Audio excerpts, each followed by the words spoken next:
We are live here at Bolsa Grande Stadium. David Mora here. It's a little bit hot. It's probably about 518 degrees in the booth right now. We were actually going to start this game at 6:30. Turns out that Bassett High School, who will be taking on La Quinta here at Bolsa Grande High School Stadium, their bus was late picking them up. They're not down the street. They're in La Puente, California, so that means they got to fight through that 60 traffic. I assume maybe the 57 or the 605.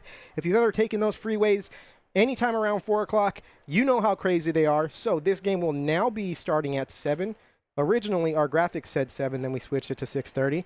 Now we're back at 7. So since we have a little bit of time, instead of forcing you all to listen to me just drone on and on and on about nothing and things that don't make sense to you, we have some special guests who are going to join us during the game, but now we get to have, or they get to have, or you get to have, someone gets to have full attention.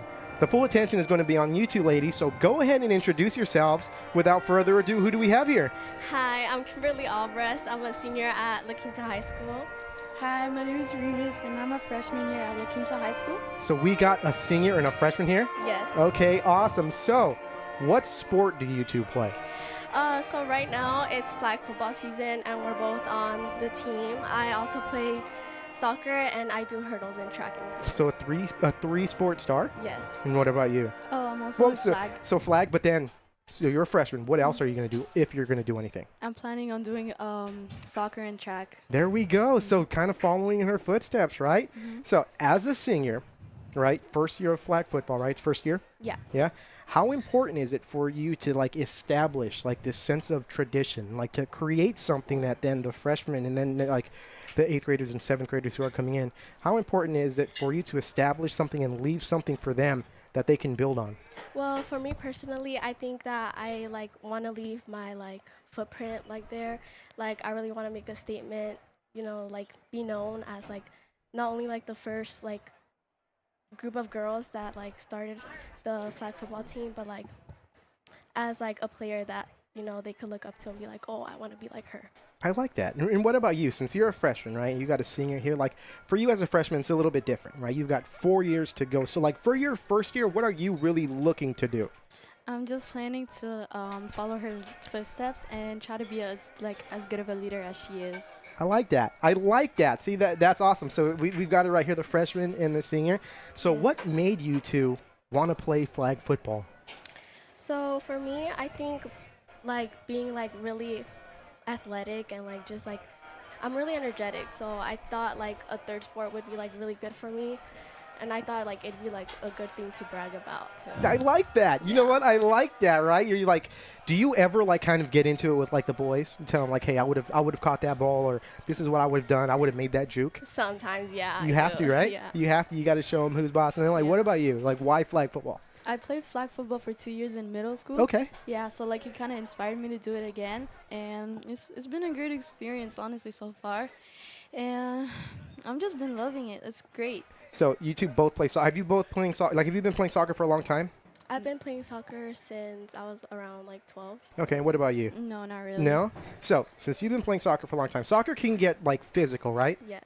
How hard is it, like when you're playing flag football, to like not like full on tackle? Like, has it been an adjustment? Yeah. So during flag, in soccer, I kind of have to like call for the ball, you know, like make sure to let the person in possession of the ball know that I'm open. And a little like problem I had was doing that in flag, but I had to stop because then the defenders would know. It's, like, Right, you're like selling the play. Right? Yeah. So far this season, how has been the experience? How has your team done? Like what have you been your favorite games, and maybe some low points? I think the best game we had was against Los Amigos. Okay. We won 25-0, yeah. And like also our first game against Fountain Valley, you know, it was our first game. We were nervous, but we still did our best. We lost, but like we learned from like our mistakes. And like when we first started, like everything, like summer camp and like our first practices, we had like zero to no knowledge of what the game was, but we had like the goal of becoming an impressive and virtuous team. And we're not only growing as a team now, but we like learned how to catch a football. We learned one-handed catches, and we learned from like learning routes to breaking ankles. Honestly. See, I like that. So it's funny. So the first game we did, and the stream was kind of messed up, but we had the Los Amigos girls on here, and they did mention that game, right?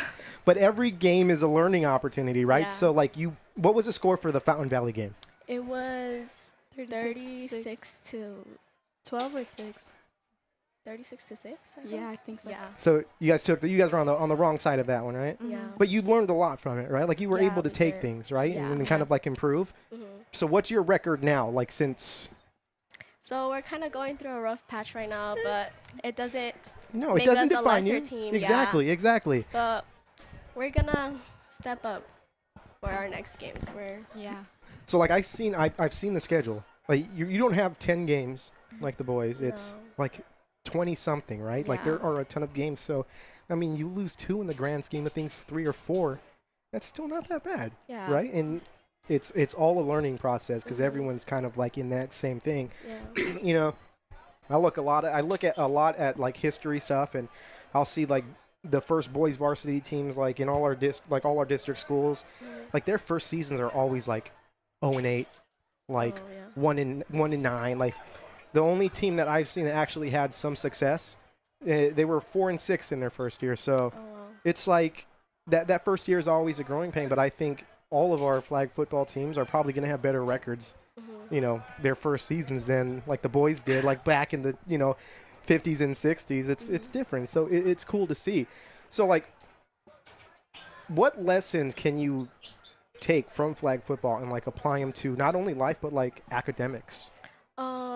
Obviously being an athlete and playing like in school, like it's a lot of responsibility, like managing your schoolwork and practice. And I know sometimes we could get tired, but like it's like our duty, you know? Yeah. And like a couple life lessons we can learn is that we all make mistakes, and like those mistakes won't ever define us. And the only thing we could do from that is like learn, basically. Well spoken. I like that. What about you? As a freshman, it's different, right? So like Yeah. you're adjusting It's like been, to this high school life, right? Yeah, it's been really stressful, honestly. Like I can't manage like my homework and all, but I've been trying. It's getting a little hard at this point, but like I'll try to manage it by like the end of the year. You'll get there. Yeah. You'll get there. So if you're just tuning in, I am David Morrow. This is Garden Grove Unified School District's high school football countdown, the kickoff. We were supposed to have 6:30 game time.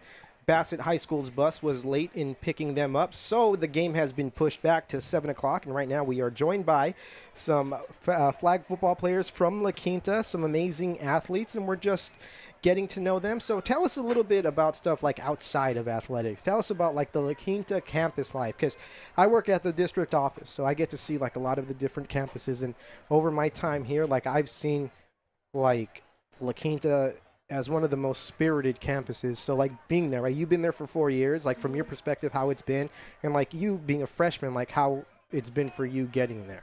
So for my past few years, I've noticed that like every athlete, you know, like kind of cheers each other on because they know what it's like to lose and win and go through like difficult times. And for like outside of sports, everyone is really friendly, very supportive, you know, especially teachers. Yeah. Yeah, that's good. So like freshman year, like I've noticed a lot of things. Like teachers, they're really nice, supportive. Even if like you're missing a bunch of stuff, they'll still like know that you have things going on like outside. Like it's not like the only thing you have going on. So they're really helpful. Like I like everyone right now in LQ. I like LQ. It's been a great like 3 weeks or 4 weeks right now. Okay, and what intermediate school did you go to? I went to McGarvin. McGarvin? What about you? I went to McGarvin. McGarvin, so two McGarvins, no Irvines, right? No. Right? So tell us about, so like, have you been going to like Garden Grove schools like since like kindergarten? Yes. Yeah? No, since 5th grade. Since 5th grade? Oh, that's okay. Where were you before? I was in Kuwait. Oh, okay. Yeah. So you moved from Kuwait to here in 5th grade? Yeah. Amazing. How do you, so like, from that perspective, like how has your transition been? Like how has it been to like, what elementary school did you go to? I went to Korea. Okay. So you've been in Garden Grove since you arrived from Kuwait. Like how has it been? Like how was that adjustment? It was really hard adjustment, especially it was COVID. So like Okay. I had to stay home for a whole year, no school, because I came in late. So I was down by a year, like than all my friends like in Kuwait.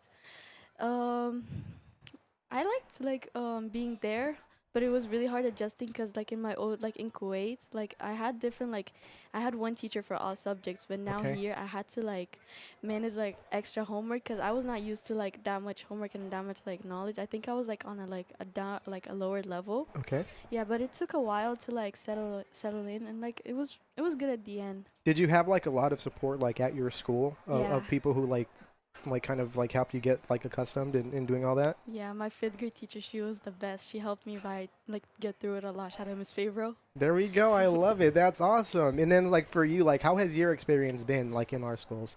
It's been really good. Yeah. Yeah. How did so like do you have like a favorite teacher like from all of your years? I think I've liked all my teachers. All of them were really supportive. Yeah, that's a good answer. Always had my Yeah. back. Yeah. That's awesome. See, Garden Grove Unified School District, we try to support the students. Yes. After like this right here, this is for all of you. We'd love to give you like this platform to talk. And so, what do you think about tonight's game? Who do you think is going to win? La Quinta. There Duh. we go. All right. And when's your next game? Our next game, Monday. if it's not as hot, it'll be on Monday Okay. against Estancia. Were you guys supposed to play yesterday? Yeah. Yeah. We And did play yesterday. Oh, you played yesterday? Yeah. Was it hot? It was really hot. Yeah. Yeah. Where did you play at? We played at Loera. Oh, so there was grass. So it Yes. wasn't that bad. It could have been worse. You could have been on turf. Yeah. Okay, so see, at least not that bad. So who are you playing on Monday? Estancia. Are you guys playing at Estancia or at home? Home game. We're playing at home. Okay. So hopefully it's not hot. Playing at Estancia probably would have been like a nice little ocean breeze coming your way, but Yeah. hopefully it's not as hot.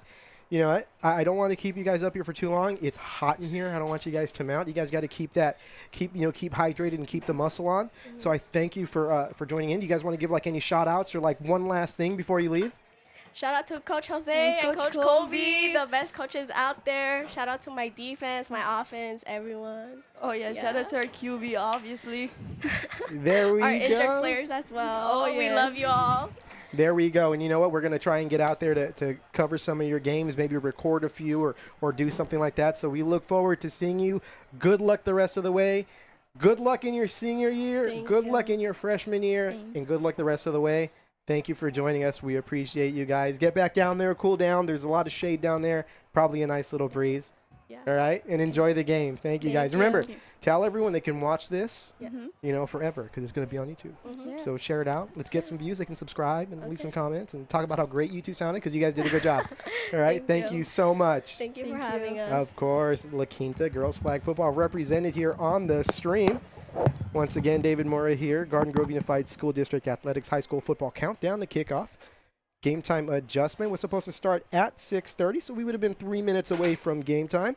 Bassett High School, late in getting picked up. Their bus was a little bit late, so we had to push back this game. Now, I was being told by District Athletic Director Dave Mameli that there was a good chance that it would have been pushed back anyway due to the fact that it's a little bit hot. They do this weather reading where they kind of decipher and determine whether they can play based on the heat index and things like that. It's way above my pay grade. I have no idea, no understanding of how it works, but I don't get paid to do all that. That's Dave. So nonetheless, the game was probably going to be pushed back a little bit anyway. Safety of our students and safety of the players is exactly what's at the forefront here. So again, game time at 7 o'clock, but tell people, hey, tune in. We've got a good show for you. For the next half hour, you are tuned into the David Mora High School Football Countdown Show. Just kidding. Garden Grove Unified School District Athletics High School Football Countdown Show. Today with me on camera, Vincent, sweltering in this booth with me right now. We can't have the fan on because it would make too much noise. So shout out to Vincent for dealing with it. Going to be a great game. La Quinta taking on Bassett. Bassett from the city of La Puente, I believe. The Olympians is what they're known as. So let's go ahead and why don't we just get some of these graphics hooked up so we can see exactly who we've got here on the field at Bolsa Grande High School today. Now here we go. Let's see if we can get it to pop up. There we go. Now about the schools. As far as I know, the head coach of the Bassett Olympians is Jonathan Bowman. Information a little sketchy on Max Preps. Cal Preps has no name. They're in the Miramonte League. That's part of the San Gabriel Valley section of the CIF Southern section. So a little bit different things going on in that area. Last year they were 5-5, not bad record, but they finished 0-3 in the league, and they ended up in 4th place there, or maybe 3rd. I don't know. The math is a little fuzzy right now. League titles, don't know how many they have in total, but their last one was in 2022, which means their last playoff appearance was back in 2022. Now, for your La Quinta Aztecs, led by head coach James Stewart, they are now in the Tango League, of course. Brand new leagues all across Orange County. The landscape of high school football has changed as we know it here in Orange County. New leagues from top, well, not really top. Of course, the Trinity League, if that's what it's still called. Yes, Modern Day, Servite, Orange Lutheran, J. Sarah, St. John Bosco, and I'm probably missing one more. They are all still in that top league. The rest of the leagues being adjusted based on competitive equity. So, give me 1 second. Here we go. So, La Quinta in the Tango League. Some of our other schools spread across other leagues. Rancho and Los Amigos in the Sigma League. Pacifica in the Omnicron League. And Garden Grove in the Kappa League. There we go. A lot of talking. Mouth gets a little dry. I had a cough there. So, yeah. La Quinta in the Tango League. They are joined in the Tango League by Bolsa Grande and Santiago, so they will see them in league. So we'll see them both here on this stream in the future as we will be covering our league matchups or our district matchups on this program, as we have to do. Now, last year, La Quinta, very respectable 6-4 record, finished 3-2 in league, but not on the favorable end of those coin flips, and they finished in 4th place and missed the playoffs. Now, they're looking to make their first playoffs since 2017 this year, and hopefully they make it. And they have one CIF title game appearance. I believe that was a loss to Corona Del Mar way back in 1989. Now let's go ahead and check out the schedules and results of these two teams. Bassett has had 2 games under their belt already. They lost in week 0 to John Glenn 12-8, and they defeated Mountain View 19-7. You'll see Mountain View just a little bit. Of course, they're here at La Quinta. Then they are home against Rosemead, visit Pioneer, Gary, home against Workman, home against La Puente at Duarte, and they finish off their season against the Giants of Ganesha. The La Quinta Aztecs are 1-0. Last week they were victorious, 49-28 over Godinez. Of course, they are here against Bassett. They travel to, or they host Mountain View next week. So you see Mountain View last week losing to Bassett. So tonight will be a good measure of possibly how La Quinta will do next week. Then they go to Glenn, Compton Early College, and start their league slate off with back-to-back games against Garden Grove Unified School District schools, Bolsa and Santiago. Then they're going to face their old Garden Grove League nemesis, Loera, in week 8. Then they travel to Costa Mesa and finish off the regular season against Anaheim here at Bolsa Stadium. And hopefully they will have a playoff berth clinched by then. Now, let's look at week 2 across Garden Grove Unified School District. We've got a full slate of games. All of our teams in action. Tomorrow night, every team is, tomorrow night we've got 5 games. University visiting Los Amigos here at Bolsa Stadium. Bolsa will be visiting Artesia. Pacifica is going to play Northwood at Irvine High School. Santa Ana and Garden Grove are going to lock it up at Monsoor Stadium. And then we've got Rancho and Anaheim. Rancho looking for a little vindication after their game last year against Anaheim ended badly for them. There we go. So we just got an update. We're going to have a 7:10 kickoff. Again, 7:10 kickoff. So we've got a little bit of time left here in this countdown to kickoff show. Again, 7:10 kickoff here at Bolsa Grande Stadium. We are waiting. The Bassett Olympians, their band has showed up. It looks like they're going to have a nice-sized crowd here. They traveled their band. Might have more people here than Garden Grove had people here last week against Pacifica. Anyway, Rancho will be looking to avenge their loss to Anaheim from last year at Glover Stadium on Friday. And then Saturday, Santiago will play Savannah. Game time at 12 o'clock, but because of the heat, might be moved. Who knows? But they're going to play a Saturday game against the Savannah Rebels, who we saw last week here on the stream. And might as well talk about last week since we mentioned it, right, Vincent? Let's go ahead and see what happened last week. There we go. Rancho defeated Savannah 40-15 right here on this very stream. Los Amigos defeated Silver Valley 46-0. And Pacifica defeated Grove 28-0 in our second game of the week on this stream. And the aforementioned La Quinta Aztecs defeating the Godinez Grizzlies 49-28.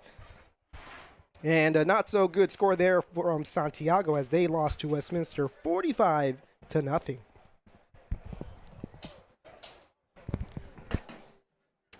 So, we'll go ahead and get that graphic off the screen there. Once again, kickoff will be at 7:10. The countdown show will continue. We're going to take a little break here, but make sure you share out the link. We've got some football coming up in just a little bit over 40 minutes or so. We are thankful that you are tuned in. This is Garden Grove Unified School District Athletics High School Football.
Once again, you are tuned in to Garden Grove Unified School District Athletics High School Football Countdown to Kickoff. Kickoff over here at Bolsa Grande Stadium, now slated for 7:10. The Bassett High School bus was late picking them up, or picking up Bassett, who you see now warming up to the far left of the screen. So the game delayed just a little bit. It's starting to cool down. We have the door open right now. We are just going for it. We're going to try and cool down here and let the breeze help us out. Once again, David Mora here. If you haven't, make sure that after this, or if you didn't hear our interview with the La Quinta High School girls flag football team members, which I will get their names right now shortly. But you can watch that, of course, once this stream is over, and feel free to share it out with everyone. They were very well spoken. It was Kimberly Alvarez and Rimas Ibrahim, freshman and a senior, both very well spoken, talking about their football team, their campus life, their experience here in Garden Grove Unified School District so far.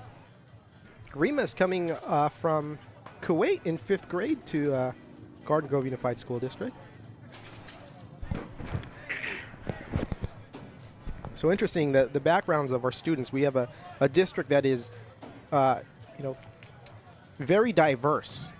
Comes from all kinds of cultural backgrounds, and that's something that the district embraces.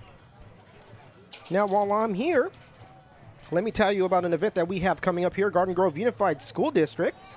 If you're a junior and a senior high school student, as well as your parent or guardian, we invite you to the College Fair, which is going to be occurring on Thursday, September 26th from 6:30 to 8 p.m. Now, the College Fair will be held at a new location this year. It's been at the Great Wolf Lodge the past few years, but it's going to be at the Hyatt Regency Orange County, right here in Garden Grove, in the Royal Ballroom South Tower on the 1st floor. Now, if you want to go, the address is 11999 Harbor Boulevard. Of course, in Garden Grove, there is free gated self-parking, which is located off the hotel, or behind the hotel off of Chapman. Now, attendees will have the opportunity to ask questions and gather brochures and materials from college and university information booths. Representatives from in and out of state schools will provide information about entrance requirements, programs and courses of study, student housing and financial assistance, and district guidance counselors will also be available to answer questions, and interpretation will be available in Spanish, Vietnamese, Korean, and Arabic. Now, if you have any questions, feel free to visit our website, www.ggusd.us, or call 714-663-6084. That's 714-663-6084. The College Fair is a fantastic place. Vincent was telling me earlier, unknown that I was going to talk about the College Fair. He was talking about how he went to the College Fair last year. Vincent, how was that experience for you? It was a pretty good experience. Did you get a lot of good information? Yeah. Vincent said he got some good information on colleges. I've been to a few, and there are a ton of colleges represented, in-state, out-of-state, private, public. Get information. It's never too early. Hey, if you're a senior or junior and you've got a younger brother and sister, hey, bring them along. They can start kind of getting introduced to all of these colleges that are out there and get them excited and create that interest in sparking them from an early age there. But the College Fair, September 26th. Don't miss it. And if we're streaming that night, don't worry. You can always watch it on your phone. It'll be fun. It'll be good. It'll be great.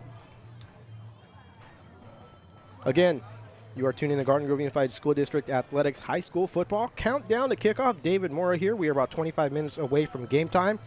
Game time was 6:30, now 7:10, or was 6:30, was 7, and now 7:10. Both of these teams needing ample time to warm up. Bassett just getting here a little while ago, so they need that 30 minutes to warm up. Safety is at is the number one priority here, so we want to make sure everyone is stretched out, warmed up, and good to go, which is a little bit better. It's cooling down a little bit now. Most of the field is in the shade, as you can see on the screen, so they won't be in direct sunlight. Should be a fun game. Should be a good one. La Quinta coming into this game at 1-0. Bassett coming into this game at 1-1. So I look forward to it. Once again, Garden Grove Unified School District Athletics High School Football We will be back with you shortly.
Once again, you are tuning in to Garden Grove Unified School District Athletics High School Football Countdown to kickoff. In an attempt to, again, fill some air here as the game has been delayed, we've got another special guest, La Quinta High School boys basketball coach, Yes. Coach Walker. Welcome to the broadcast here. Now, usually what we do here, we like to have a little, it's like a hype session, right? So go ahead and hype up your program. Talk about, what the season's going to look like, what last year looked like. You hype up some players, give some shout-outs.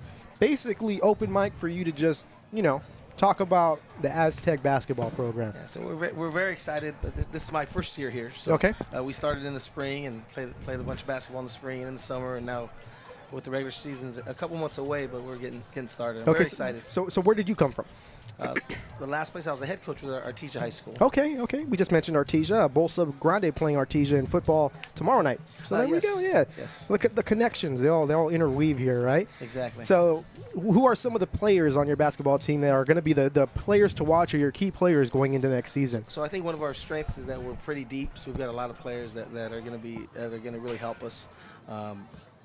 There's a Dean Doe who is going to be a junior. He did not play last year. Okay. He had a knee injury, I guess, before the season started. Okay. But he's definitely somebody that's going to really help us out. But throughout the summer there was a Vincent No, there was Tyler Nguyen, Okay. Stephen Lamb. The one's a junior, one's a senior. I mean, there are just so many of the kids.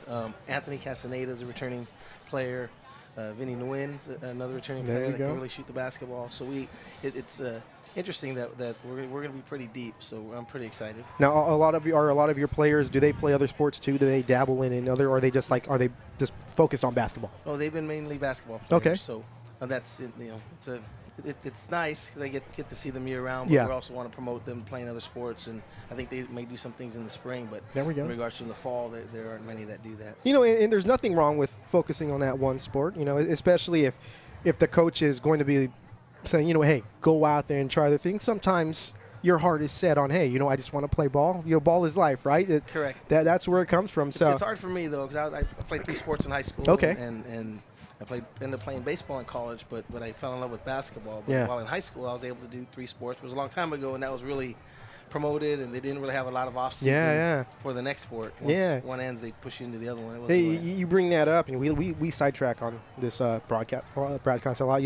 The sports scene for youth has changed drastically in the last 20 years. I remember when I was, playing youth sports, it was Little League, and maybe you had a travel ball team, and then you had Pop Warner and Junior All-American, and now you've got club teams, and you've got sports going year-round, 7-on-7 for football now in the off-season. Baseball never stops.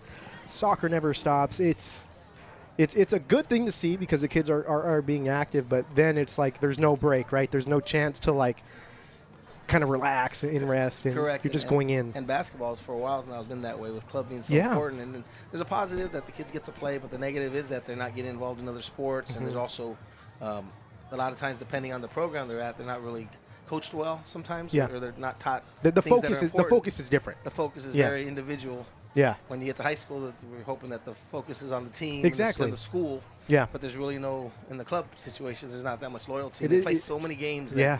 one game is not that important. When you get to a high school season, you have your league games that are huge. Yeah. And it's hard when you've played 150 games in a year. Yeah. Why is this bigger than that? Yeah, high school is less of a showcase of, hey, what can this one kid Correct. do, and more of like this, hey, what are we going to do together, and how are we going to go out there and represent that name on the jersey, Correct. instead of that machine in front of the jersey, Yeah, right, it's really on the changed. outside of When it.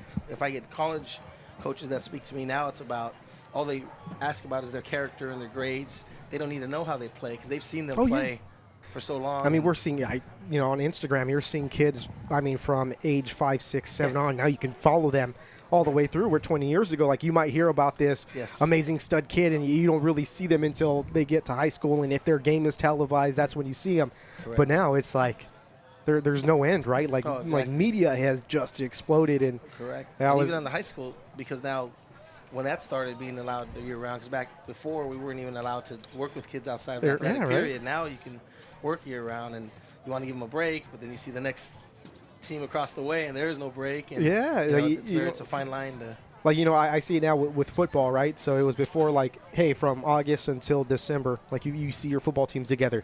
Now you see these teams with eerily similar team names to their high school now doing 7-on-7 tournaments on the outside and going to different states. And yeah, it's changed. And again, it's a good thing because they're getting out there, but still it's kind of like it's taking away from that experience of experience. High school is very special. Yeah. You know, and when you get in younger and then to get to the varsity, it used to be such a big deal. And yeah. you have league games that are very big, and winning a league championship is very big. And that's still very important. It's just from some eyes, it's you know, it's hard to get them up for, it's just special. Now you brought in leagues and league championships.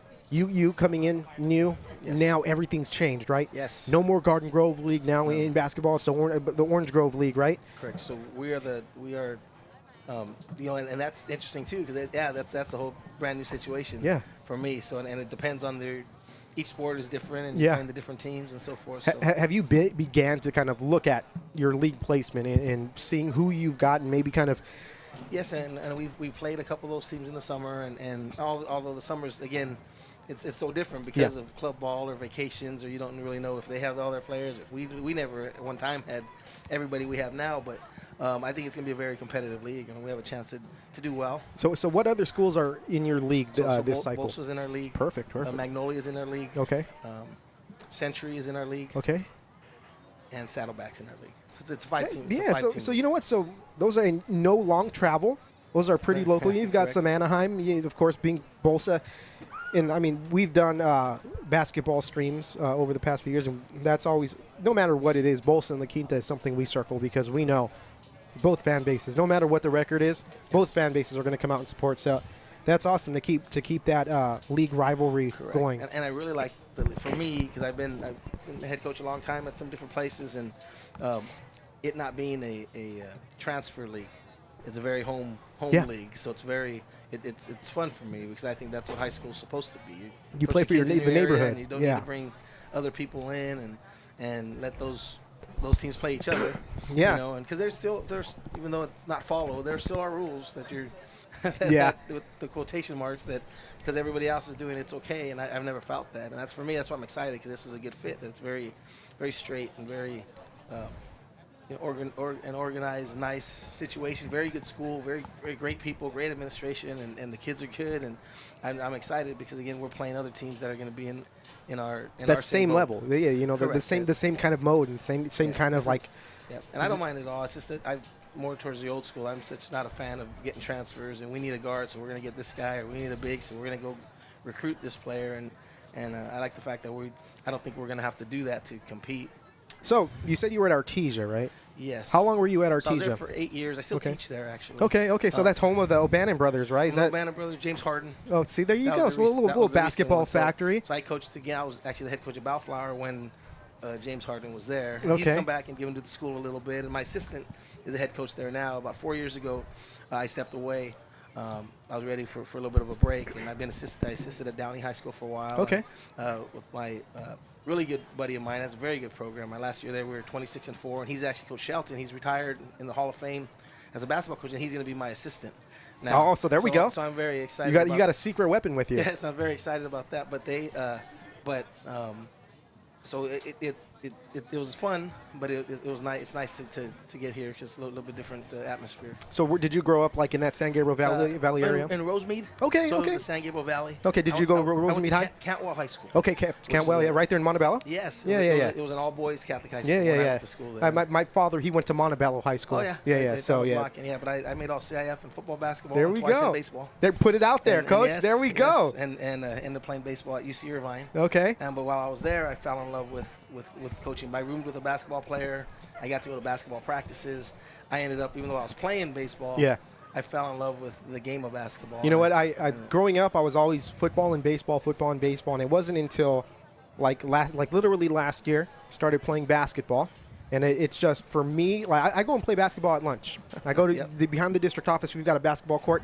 And it just, to be out there, you can clear your head. You can go. Like football, you can't really go by yourself, right? Baseball, you can't do it. But basketball is that one where you can go out there and practice and be successful and do things by yourself. Unfortunately, broke my ankle a few weeks ago. So I'm going to have to take a little break. But I love it. You know, it's a real easy sport to fall in love with because you can go out there, throw some music on, and just let the world disappear, right? And just shoot some hoops and throw some. And I did a lot more chasing, of rebounds than anything. But and it's for still me, a fun it's the game. funnest. And as a player too, I think basketball is the funnest just because you get to play. It's not where football, although now there's a lot more 7-on-7. But for the most part, you're not really playing. But you're still not playing football. Yeah. In basketball, you're playing year round. Plus, you're inside. Plus, you're playing 2 to 4 games a week, which is great. Because if you don't do well on a Tuesday, that's okay because we start It's not, again on a Thursday. you don't mull on it, right? You don't think about it but for if you lose 7 on a days. Friday, whatever team loses tonight has got to sit on. It's that whole week, right? Yeah. No, in basketball, you get like baseball, right? chance. Baseball And too. Hey, another short chance. memory. Let's go. We get another chance tomorrow. Except the issue there is that's outside. So I love being inside because we're able to keep playing and practicing and be a little there you cooler. go. And, Coach, I thank you for tuning in. If you want to get back down there, it's hot in here. Yeah. So I don't want you to have to suffer with us, but No problem. we appreciate you. We're going to keep Thank an you. eye out for La Quinta basketball in this Great. coming season. Hopefully we can get out there and get some footage or maybe a live stream or something going on. But get out there and enjoy the football game. Welcome to Garden Grove Unified Thank School you. District. We're happy to have you. I'm excited. Thank Good you very luck this much. season, Coach, and thank you for joining us. Thank you. Of course, thank you. Coach Walker, La Quinta High School basketball first year varsity basketball coach. He's going to do big things here with the Aztecs. We are a little bit closer to game time here. Again, game going to start at 7:10. 7:10 here at Bolsa Grande Stadium. La Quinta High School hosting the Bassett Olympians. And it looks like now we're probably getting closer to getting the captains out there. Bassett still on their sideline. Looks like La Quinta has gone back in the locker room. Hey, make sure you share the stream out. Game time got delayed a little bit. Maybe now you're settled in. Grab yourself some chips, some pretzels, some candy, maybe some soda, Kool-Aid, Gatorade.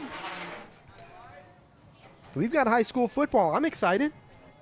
I'm stoked. I'm ready. I look forward to these games every single week. I'm glad I am able to bring you the action live.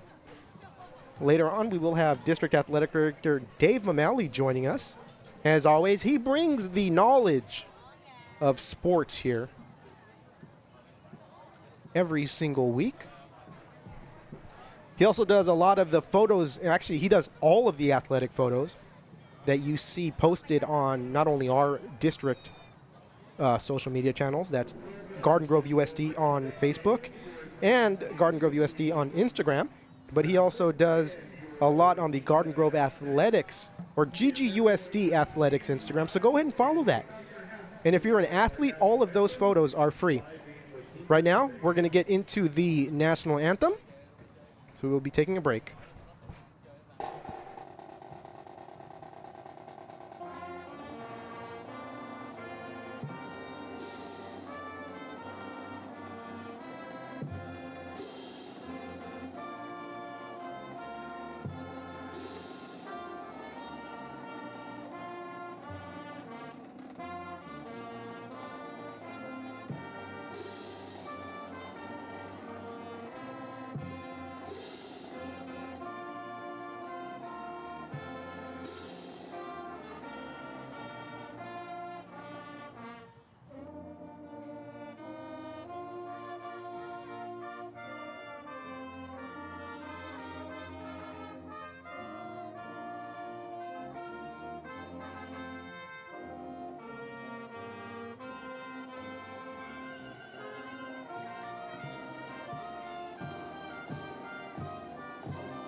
Beautiful job by the La Quinta High School Marching Aztecs on the national anthem. Once again, we are way closer to game time than we were when we started this stream about 30 minutes ago or so. Actually, almost 45 minutes ago. 3 minutes on the clock. Hopefully we get some captains getting out here onto the field, and then we'll do our best to read these numbers. Captains for the Bassett Olympians, number 2, Lorenzo Solano. Number 8, Alfredo Leal. And can't see the numbers from here. They're kind of blocking each other.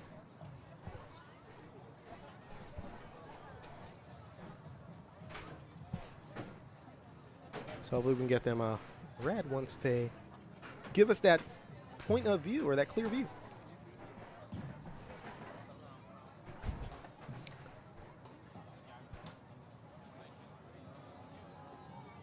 And it could turn out that those aren't even the captains at all, because it happens. Actually, I believe they are. Let's go. And number 77, Gabriel Vargas. And we got one more. And shout out to Kaylin, who is tuned in, our expert camera person. Look at Vincent giving me the, actually that's number 0. They have a number 0. We've got the binoculars out today. That's Cesar Ramirez. So number 8, number 0, number 77, and probably one more. Good job, Vincent. I will be on graphics today, so the graphics might not be updated the whole time. Bear with me. Vincent will be on camera. He's going to try his best not to get juked out for the second week in a row. But he does a fantastic job filling in for Kaylin. The Bassett Olympians are 1-1 on the season. They lost a close one to We've got the La Quinta Aztec captains now lining up, and we'll get them identified as soon as they get out of a straight line here. But it looks like so far we have number 21, Monteballo Rangel. Love the first name, bud. And then looks like maybe number 44, Augustine Hernandez. There's a number 5 out there, but no, actually, no, there's not a number 5 out there. And then number 51, Princeton Trong. And number 7, Jackson Clark. Interesting way the captains are walking out here. This is the first time I've seen captains walk out in a straight line. Okay, interesting. I like it, though. We see new things every week here on Garden Grove Unified School District Athletics. So, here we go.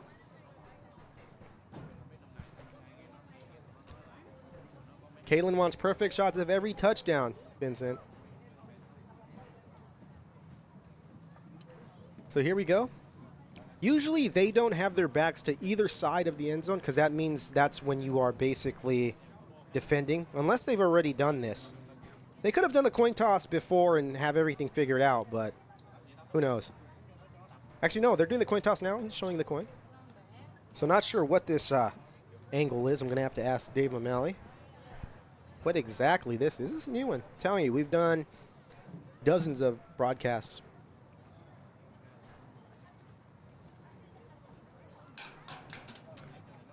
Coin has been flipped.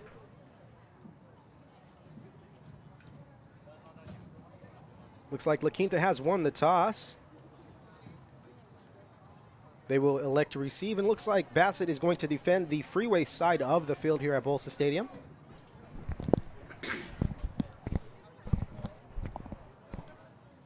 Here we go. Finally, game time here at Bolsa Grande Stadium.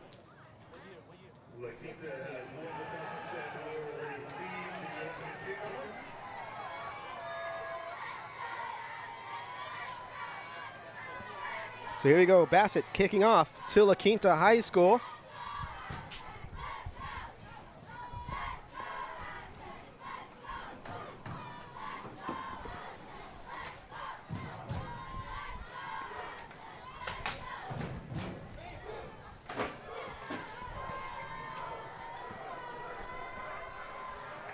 Here we go, La Quinta now fired up and getting ready to get this game going. It's been a long time coming. Game originally supposed to start at 6:30. 40-minute delay here. Better late than never. David Mora, Garden Grove Unified School District Athletics High School Football.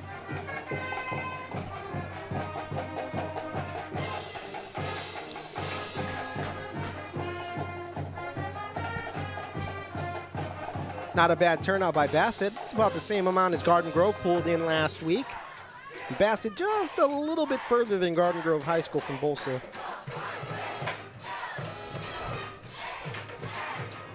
Kicking off for the Bassett Olympians. Looks like number 25 or 21. number 20. Yeah, go figure. Number 20, Brandon Figueroa. Back deep to receive the ball for the Aztecs. Number 11, Michael Palacios. And number 15, Michael Nguyen. La Quinta band looking and sounding good. It's one thing we love about high school football. It's when the bands make their impact. So here we go. Michael Palacios and Michael Nguyen are back to return the kick for the Aztecs. It's number 20 getting ready to kick here. Brandon Figueroa, sophomore.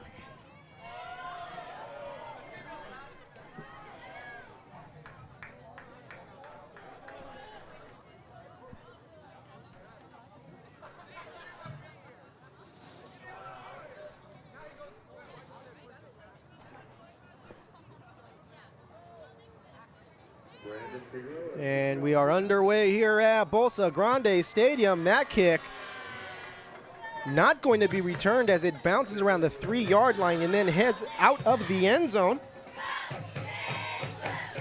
So it'll be first down La Quinta at the 20-yard line. Of course, La Quinta coming off of a victory last week over Godinez.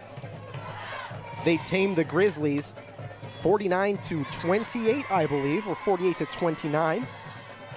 49-28.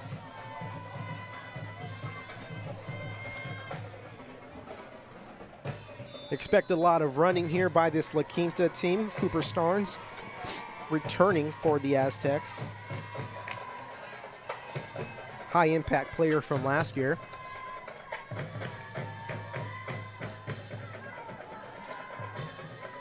Three-man front here for the Olympians.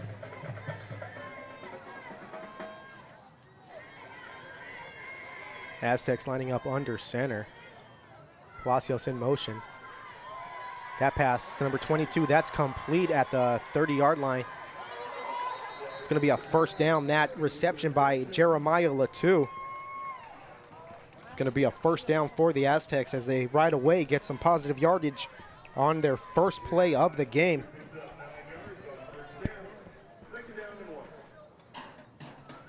They called it second down and 1, but that's definitely first and 10.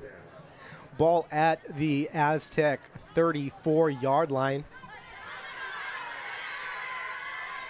Interesting that the Olympians are going with a 3-man front with this bunched offense that La Quinta's running. Because they've got 2 DNs. Looked like he jumped a little bit early, but they didn't call it. That ball handed off to Starnes. He's going to get maybe a few inches on the play. It's going to be second down.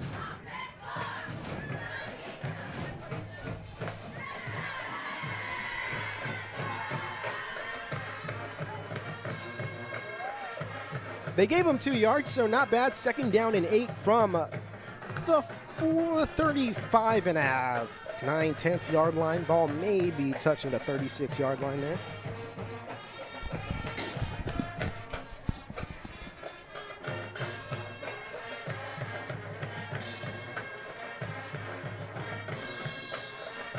We're going to have a timeout.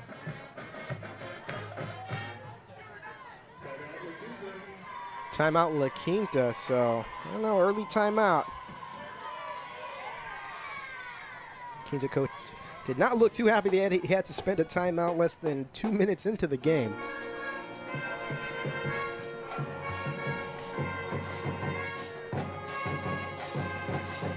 This La Quinta band is bringing some good energy.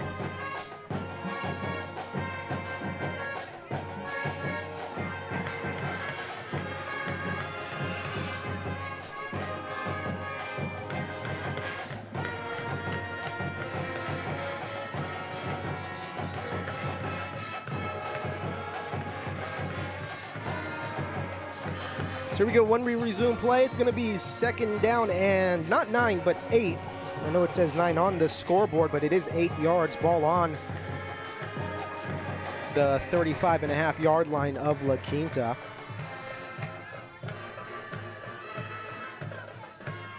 So here we go, as La Quinta gets back out there onto the field.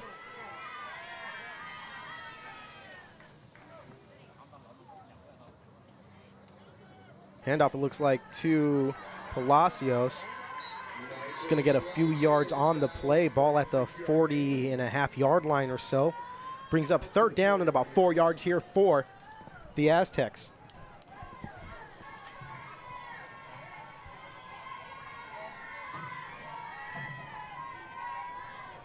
We always talk about the battle up front. Battle of the line of scrimmage is usually what's going to get you success, or it's going to doom you. So far, La Quinta doing a good job of winning that battle up front, minus that first down play on this drive, or the second first down play on this drive. 4 yards separates them from continuing this drive with a first down.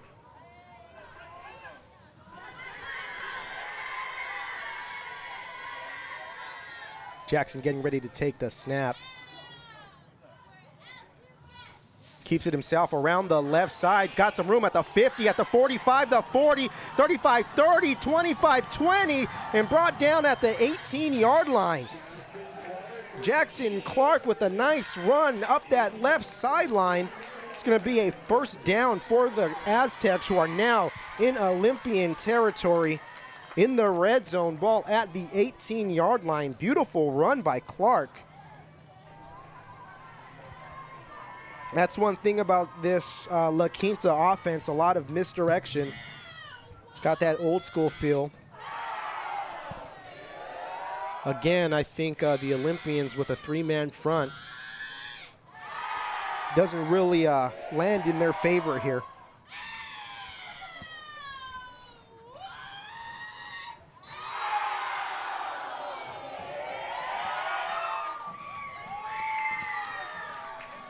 Good turnout for La Quinta here on a Thursday night. Thursday night games always a little bit tough on everyone involved.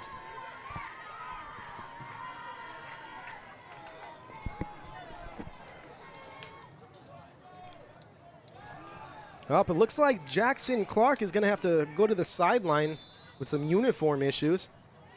Referee's having some problems with his knee pads. So let's see how La Quinta adjusts here. Most likely sending in a backup, as Josh Noguera is now going to be in at quarterback. So now this is the third game in a row that we've seen this. That ball handed off to Palacios, gets a gain of maybe 1 yard on the play. It's going to bring up second down and 9 here for the Aztecs.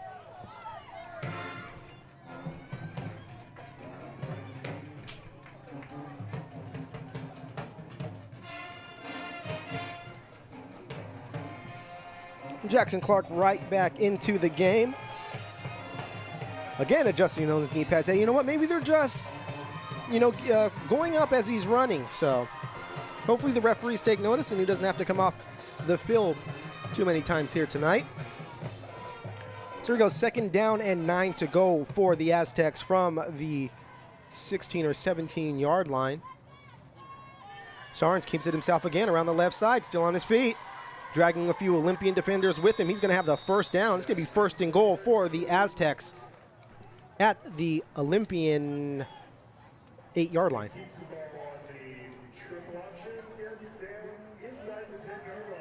Here we go. First and goal for the Aztecs right away on their first drive. Taking this ball down the field and looking to score.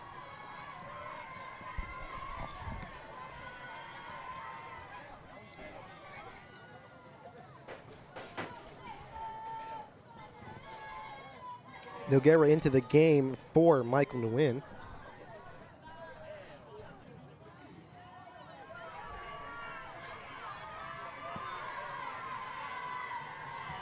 Clark takes the snap, hands off to Starnes up the middle. Starnes grabbing a few extra yards there after contact. That ball's going to be inside the 5-yard line. Second down and goal for the Aztecs from the 3-yard line.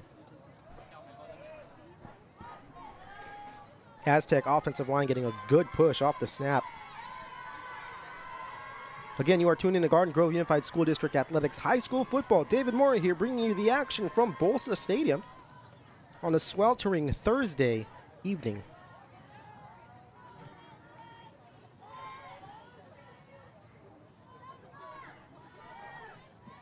Jackson under center.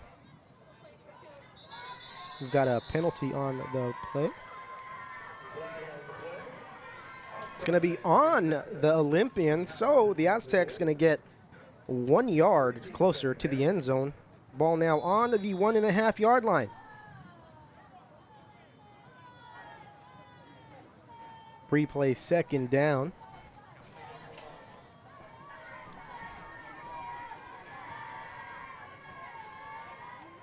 Jackson coming in from the sideline with the play.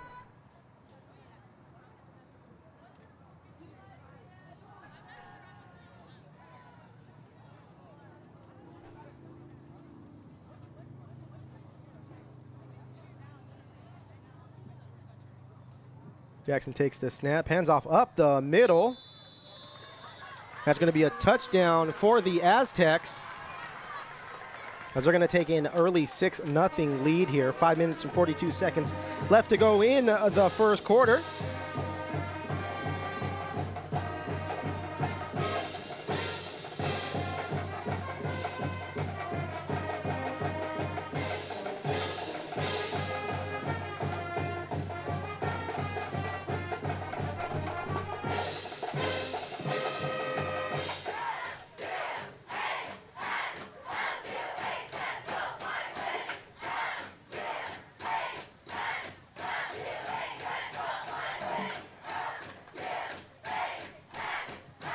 Field goal is up, and the field goal is good.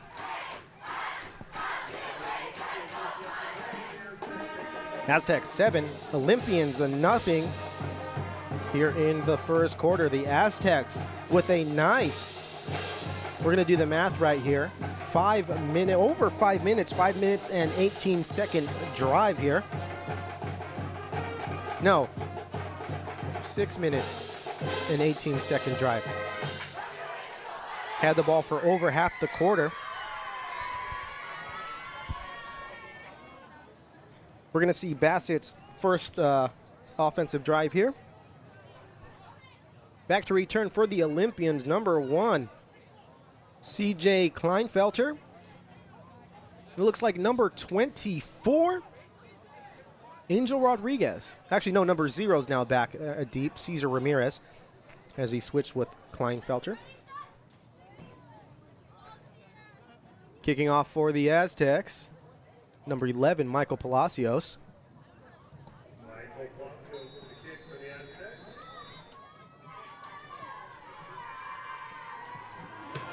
Nice kick. It's going to go out of bounds. We're going to have a flag. Oh, no, that ball's still in bounds. That ball's still in bounds. It's a live football. It's going to be La Quinta's football. They thought that ball was going to go out of bounds. La Quinta football. Heads up play by the Aztecs. Beautiful. That's exactly what we like to see. Heads up football. The Bassett Olympian returner, number 24, Angel Rodriguez, thought that ball was going to roll out of bounds. It took a La Quinta roll and stayed right at the edge of the end zone. Recovered by the Aztecs, and right away, starting their second drive in business. Ball in the 10-yard line. First and goal from the 9 for the Aztecs.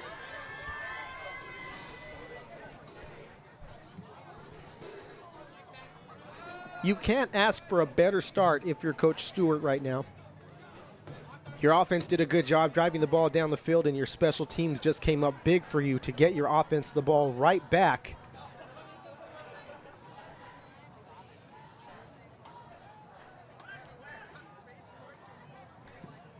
Let's see what the Aztecs draw up here.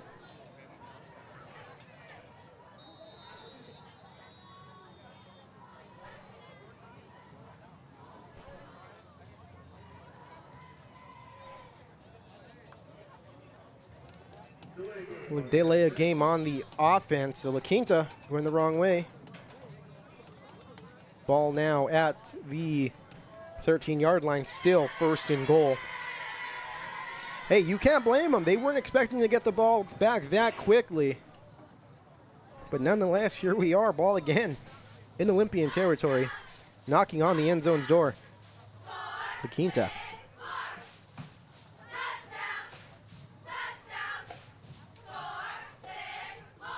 Jackson getting ready to take the snap. He's under center.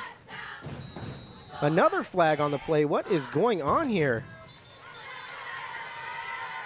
Again on La Quinta, so they're marching back. We're going to replay, or not replay, we still haven't had this first down play. Ball is now at the 19, first and goal.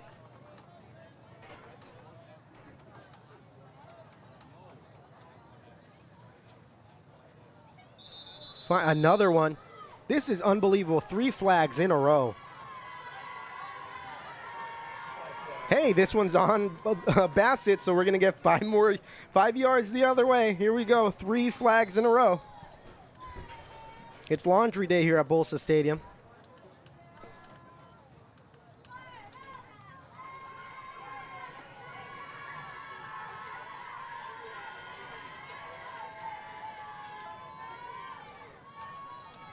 Here we go, still first down. 3 flags in a row. We have yet to have a snap on this drive. This one, it's going to happen. Jackson under center. Palacios in motion. Ball on the ground. Jackson lucky enough to get that ball. It's going to bring up second down for the Aztecs. Aztecs almost giving that ball right back to the Olympians.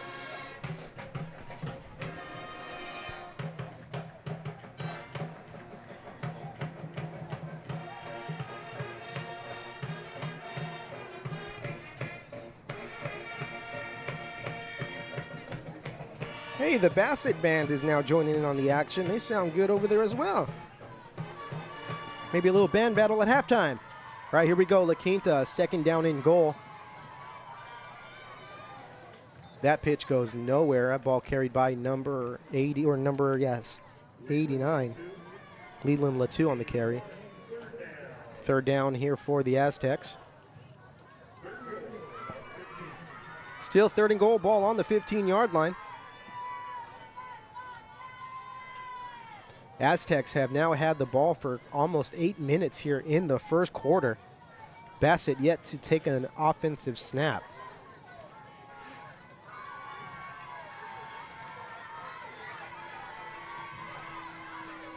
All right, Jackson Clark takes the snap, rolls out to pass to his right side, has some pressure, lets that one go, and it's going to be thrown into the ground. As he had pressure from the backside, that's going to bring up fourth down for the Aztecs. And let's see what Coach Stewart elects to do.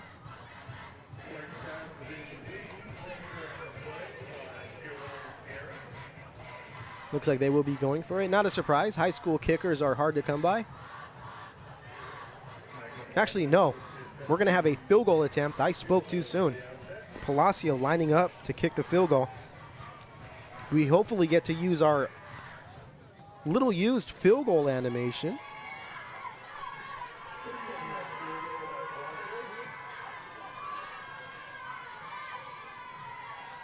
Snap is good, hold is good, kick is up. Oh, just a little outside. Olympians will have the ball. And let's see, at the at their own 15-yard line, so they've got a lot of field ahead of them.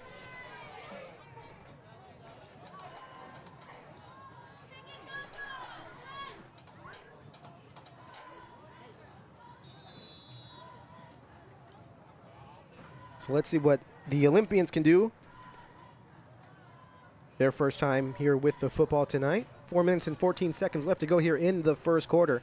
The Aztecs holding on to a 7-0 lead here. Pistol formation here for Bassett, 3 wide receivers.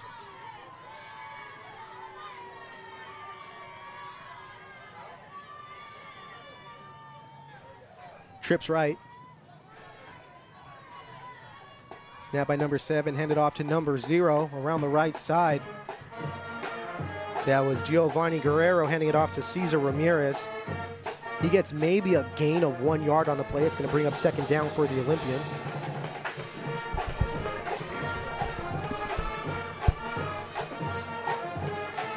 They gave me about a gain of 1 yard, maybe 2. Ball on at the 17. They're calling it second down and 8.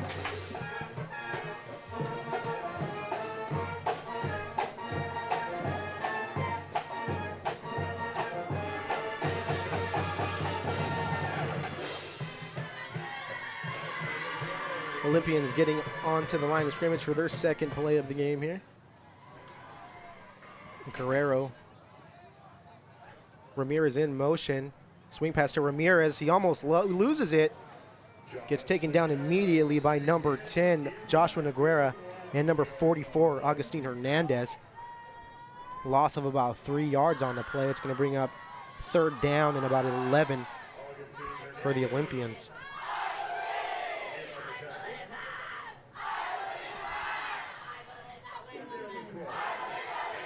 The Aztec band out here with the "I believe we will win" chant in the first quarter. Usually you don't hear that until about the fourth quarter, but I love the confidence. If you believe it, you can achieve it.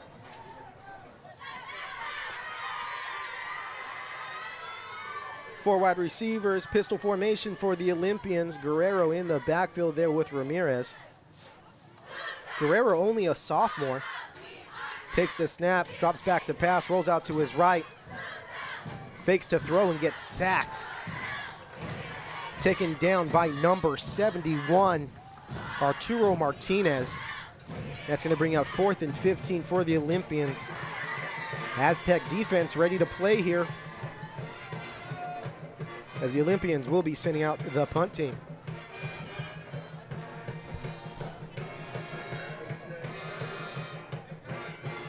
You are tuned in to Garden Grove Unified School District Athletics High School Football. David Mora here. Shout out to Vincent running the cameras and the graphics for me, pulling double duty and doing a fantastic job of it.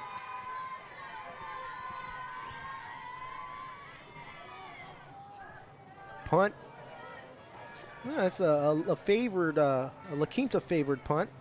It's going to roll to the 50-yard line, get down at the 49. Palacios not even going to entertain returning it. It's going to bring up first down, La Quinta. Let's see what they can do on their third offensive drive. Their first one marched down the field 80 yards and scored a touchdown. Cooper Starnes. Their second drive, after a kickoff recovery, not an onside, but a kickoff recovery at the 9-yard line. Olympian return man thought it was going to go out of bounds. La Quinta getting the ball at the 9-yard line. That one ended in a missed field goal. That all happened really quickly. 1 minute and 32 seconds left to go here. Game going by relatively quickly for a 7-10 start. Jackson getting ready to take the snap. Palacios in motion. Handoff to Starnes to the left side. Actually, no, Jackson keeps it himself. Up the left side. It's going to be a first down maybe, or they're going to say he was out of bounds. 7 yards on the play. Called a gain of 8. Second down and 2.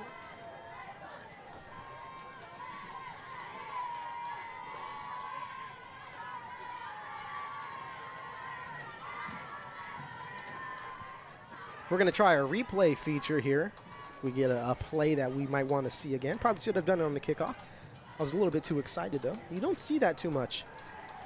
Kickoff being covered that late.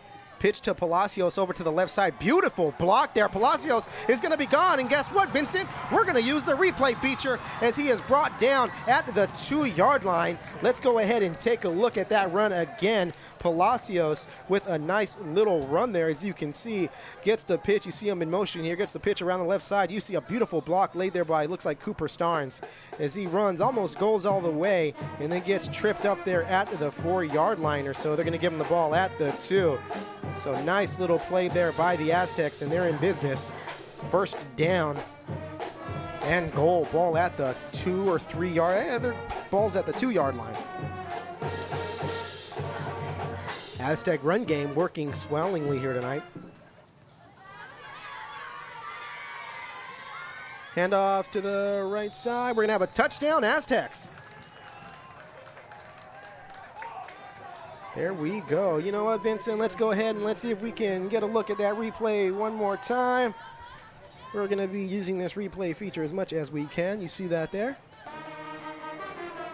Looks like that was Cooper Starnes on the touchdown. 13-0 Aztecs here in the first quarter. 40 seconds left to go. First quarter has been all La Quinta.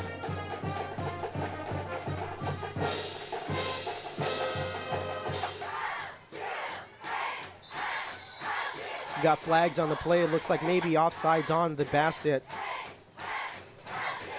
Olympians here. We'll see the call. Encroachment, yep. On Bassett, we're going to get this PAT tried one more time.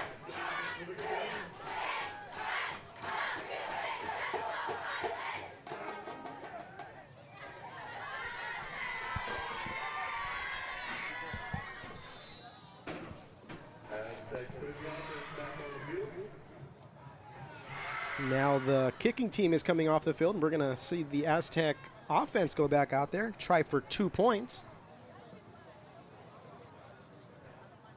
I like this call. Ball's on the 1 yard line, and your line has been getting a great push off the ball here.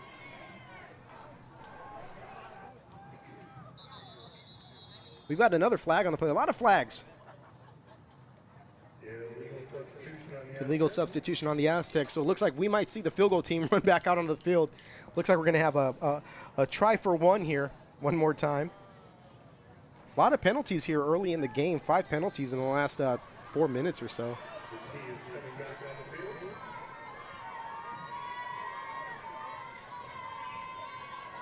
Once again, you are tuned in to Garden Grove Unified School District Athletics High School Football. David Mora here with you, bringing you the action. The play-by-play, if you will. Trying our best to bring you solid commentary. The kick is up, and oh, Palacios just not having some luck with his kicks. The Aztecs still have a good lead here, 13-0, as they get ready to kick this ball off to the Olympians one more time.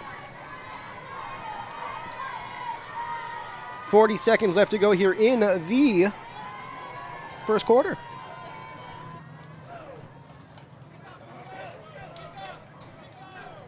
Feel free to interact with the chat. We like to say hi to you all and answer your questions if you have any.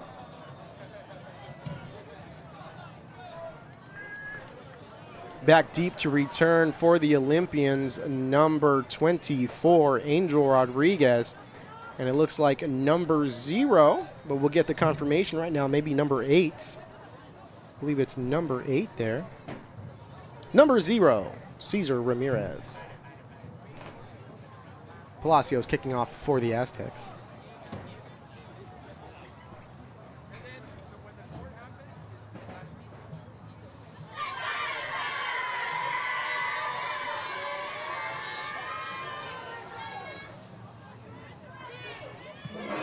Kick is up. Fielded at the 15, but not cleanly. Number 24 takes it around the right side. He's got some room. Still on his feet at the 35, the 40. Bounces it back. He's still on his feet. Oh my goodness, he's going to take it. If he beats this one man, if he gets a block. Beautiful run here, number 24, Angel Rodriguez, still on his feet. And finally taken down at the 15-yard line. Wow. Let's take a look at that one again. Beautiful return by the Olympians. Look at him just to lose some tackles. Goes opposite field here at the 40-yard line. Look at him take it all the way around. Gets to the 45, the 50. Almost gets all the way away from the La Quinta defenders. My goodness, what a beautiful return as he gets knocked out of bounds. As soon as I mentioned instant replay, we were treated to a bunch of good plays here, but flag on the play. It's going to be brought all the way back. Man, you have to feel for this kid. He ran about 100 yards on that return. That end to end, he ran a good 45 yards from one sideline to the other. And returned that ball from the 15. That was over a 100-yard return when you add it all up, and it's going to be brought back all the way to the Olympian 37-yard line. Tough break there for the Olympians, who need something, who need a little spark. They would have had it there.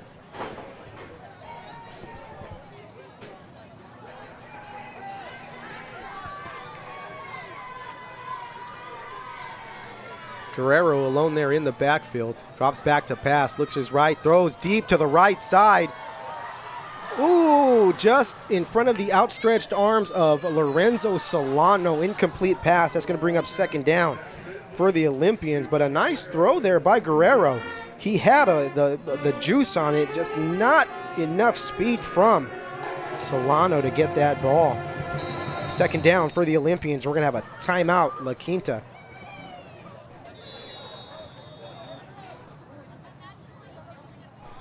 .14 seconds left to go here in the first quarter.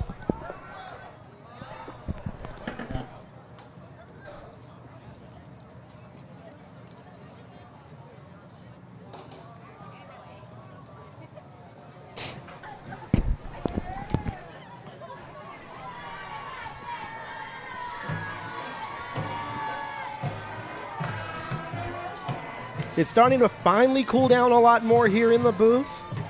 It's a little bit more tolerable. We would have the booth cam up, but you do not want to see what I look like right now. Just a glistening mess. So here we go as the Olympians come back out to start this drive. A long return. 15-15, I believe that's a 70-yard return, negated by a penalty. It's going to bring up second down. Guerrero there in the backfield.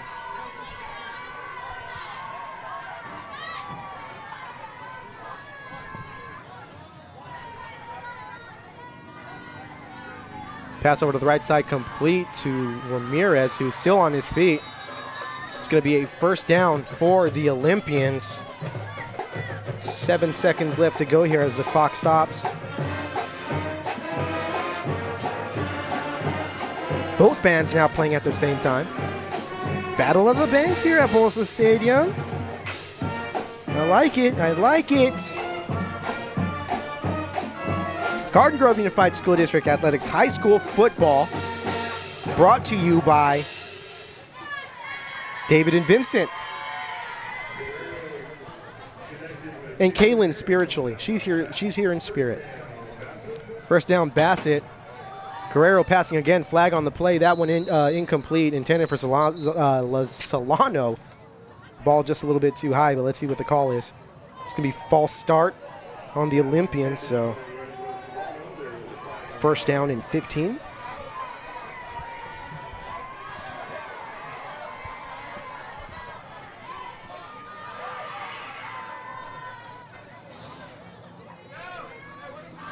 First time covering Bassett here on the program.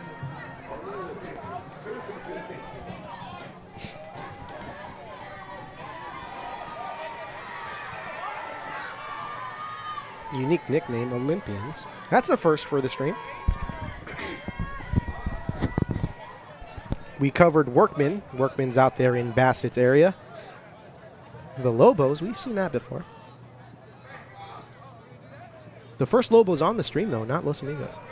Guerrero drops back to pass, has some time, feels the pressure now. Now he's escaping, goes to the right, lets it go. Almost intercepted.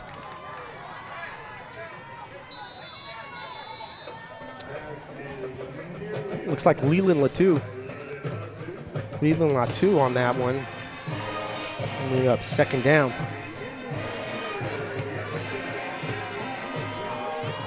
Bassett playing the Trojan fight song, or the Trojan, the Trojan one, the USC one. It's not their fight song. It's that song after every defensive stop. And they sound stellar, I'll have to say. They sound really good. It's a hard song to really make sound good, but they're doing a really good job of it.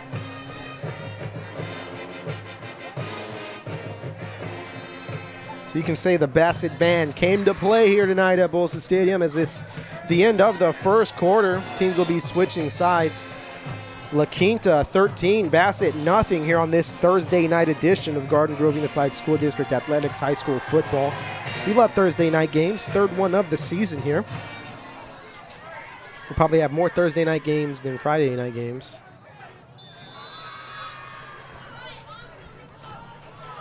Hey, numbers a lot easier to see when they're closer to you. Guerrero there in the backfield with Ramirez. Trips left. Actually, 4 wide receivers loaded to the left side for Bassett. Ball handed off to Ramirez. He's going to get nothing on the play. That brings up third down and 10 for the Olympians. Coming up at halftime interview with La Quinta Aztec varsity baseball coach Brian Dawson, who is also the athletic attendant. I used to be an athletic attendant. So it's going to be an awesome interview to have. We're going to talk to him about the La Quinta Aztec baseball team and whatever else comes to mind. Tune in for that at halftime.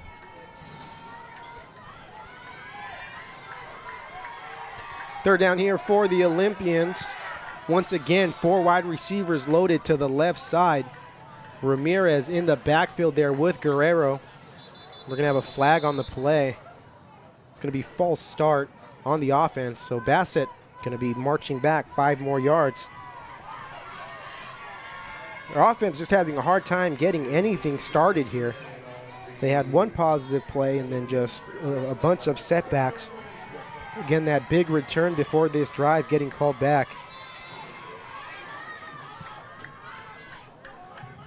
Let's try this one more time. Guerrero getting ready to take the snap. 4 wide receivers here. 3 linemen down for the Aztecs. Guerrero looks to swing pass, keeps it himself, goes to the left side. Nope, nowhere to go. He gets maybe a gain of 1 or 2 yards on the play.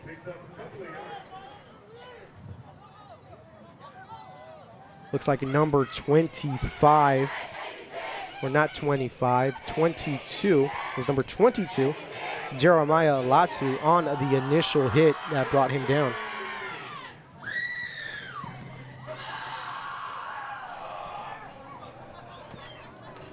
So, Bassett about to punt the football back deep to return for the Aztecs. We're going to get that number. Doesn't matter because that one's blocked, and La Quinta's going to have the ball in great field position.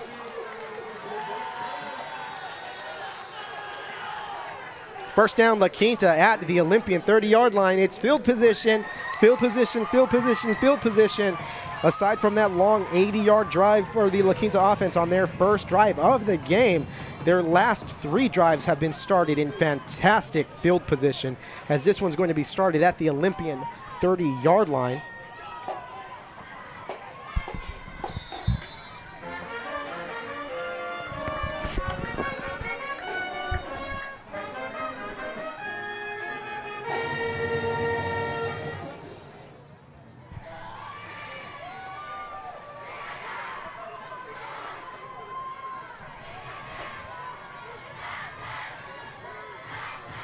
Here we go, La Quinta football one more time. Let's see what they can do.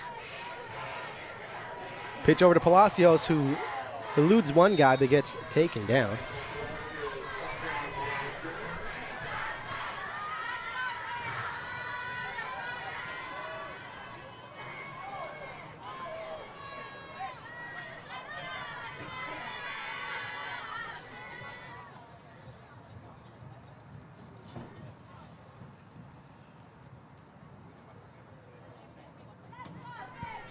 Going to have second down here for the Aztecs.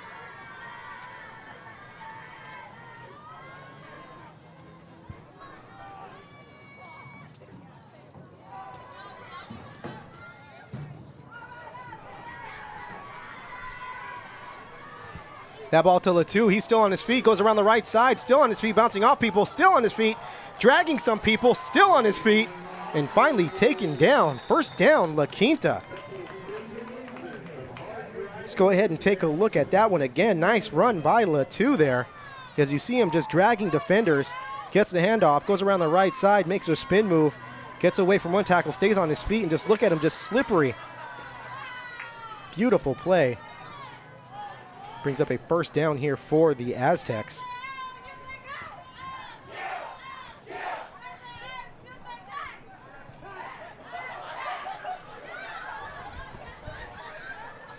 Here we go, first down and 10 from the 11-yard line. Jackson getting ready to take the snap. In the backfield with him is Starnes, Latu, and Nguyen. We're going to have a timeout on the field. La Quinta, I do not think they have any timeouts left after this one.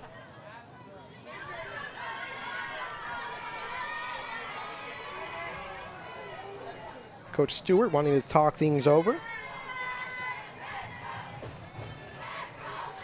Once again, if you were not tuned in to the pregame show, a lot longer pregame show than we're used to. Used to about 15 minutes, but we had a good 45, or maybe 50-minute pregame show where we talk to a few players from the La Quinta Aztec girls softball team. We had Kimberly Alvarez, senior, and Rimas Ibrahim, 9th grader. We were also joined by Coach Ray Walker, first-year varsity basketball coach for the Aztecs. Of course, after this game, you can go back and watch that. Stream it in perpetuity, as Dave Mamali likes to say, as we keep these up for your enjoyment. So here we go, first down for the Aztecs. Ball on the 15-yard line. I might have said 11 earlier, but 15, maybe 16. Hand off to Starnes to the right side. It's a gain of about 3 yards on the play. It's going to bring up second down.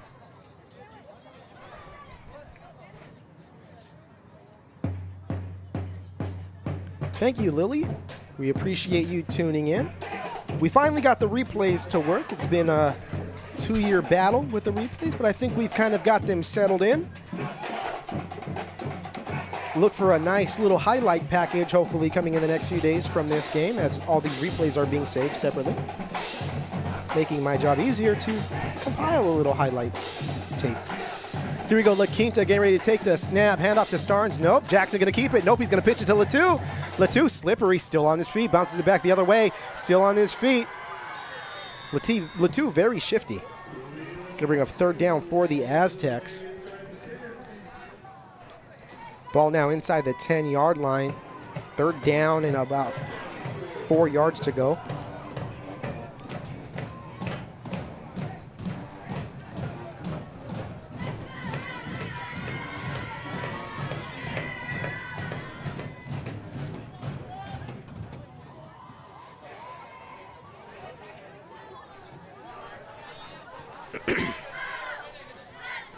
Sorry about that. So here we go. Third down for the Aztecs from the Olympian 9-yard line. Jackson getting ready to take the snap. Hands it off to the left side. That's Starnes, or next Palacios, who's going to get swarmed by Olympian defenders. It's going to bring up fourth down for the Aztecs, who have a big decision to make, as their field goal kicking has not been reliable here. I like that, a host. The announcer calling it a host of Bassett defenders. That's a good one there.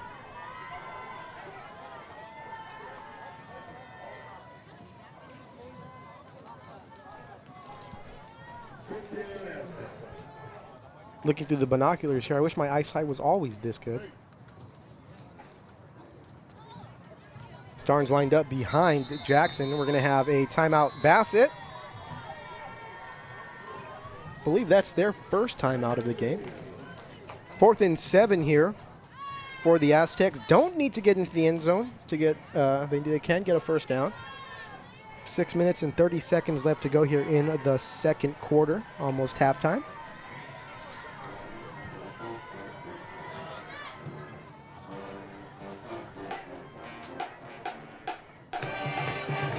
Bassett band is nice and loud.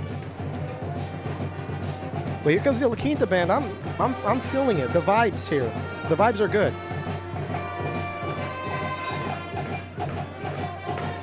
As the teams go back out onto the field to get this fourth down play started. Big time here for the Aztecs. Pressure really all on the Olympians, who don't want to go down. 19-0 here in the second quarter.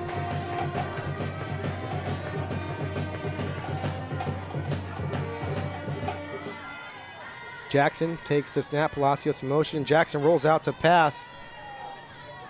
Still looking, lets that one go. That's going to be, incomplete. Starnes and Nguyen looking to get that ball. It's going to be Olympian football deep in Aztec territory. Or deep in their own territory, sorry.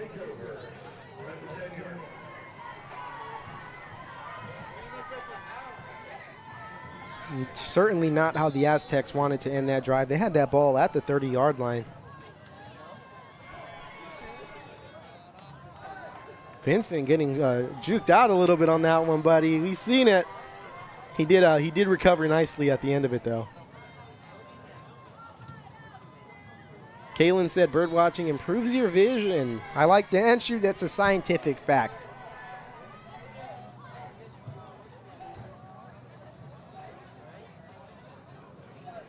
Olympians with 3 wide receivers. 2 wide receivers, actually. We're going to have a timeout, Bassett, one more time as they use their second timeout of the half. Time is not of the essence here, but if you're Bassett, you want to get something going and you want to score a touchdown here and at least get on the board. You don't want to go into halftime down 13-0. You can get a score here and maybe a stop and another score after halftime, and you're in business.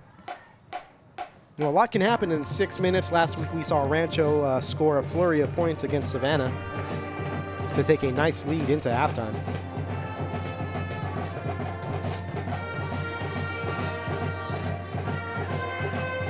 Oh, Vincent likes this song. He's bobbing his head.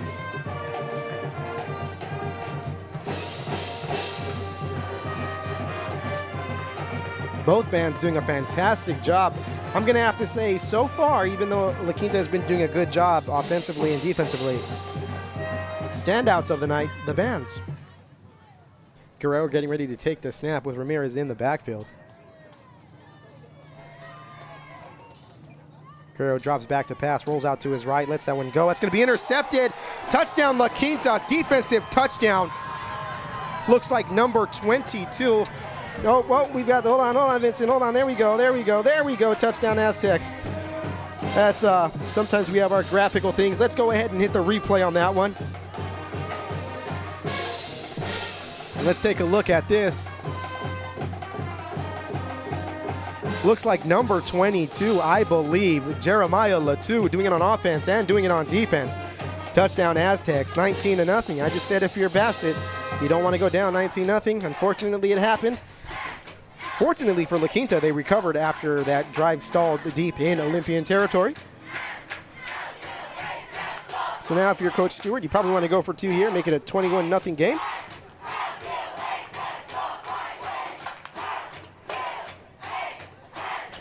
Palacios did make his first PAT, but since then missed on a field goal and a PAT.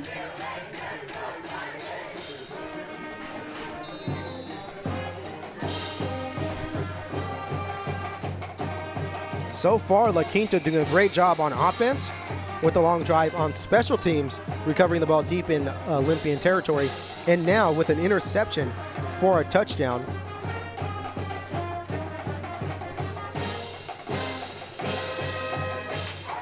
Well-rounded game for the Aztecs. You got to be happy if you're Coach Stewart here. Probably a few things to clean up, but not that bad. Palacios, he nails this one, no doubt about it. 20-0, Aztec lead. So 20-0 lead here, 6 minutes and 14 seconds left to go here in the first half.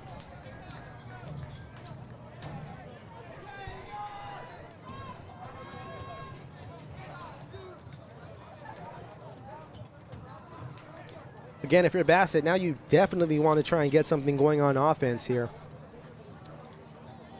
as you have Ramirez back to return with Rodriguez. Palacios getting ready to kick the ball off. Let's see what happens here.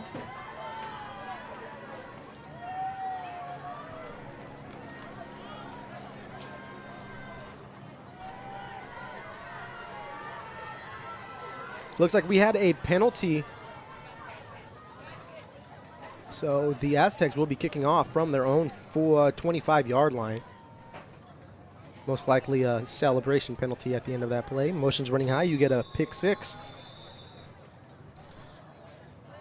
How the Bassett returners at their 25-yard line. That kick is up. Now that one's going to go out of bounds. Going to have a flag on the play. So the Olympians going to get good field position on this one. Palacios did get away with one a few kicks ago. This one not staying in bounds and rolling out. We have a first down here for the Olympians.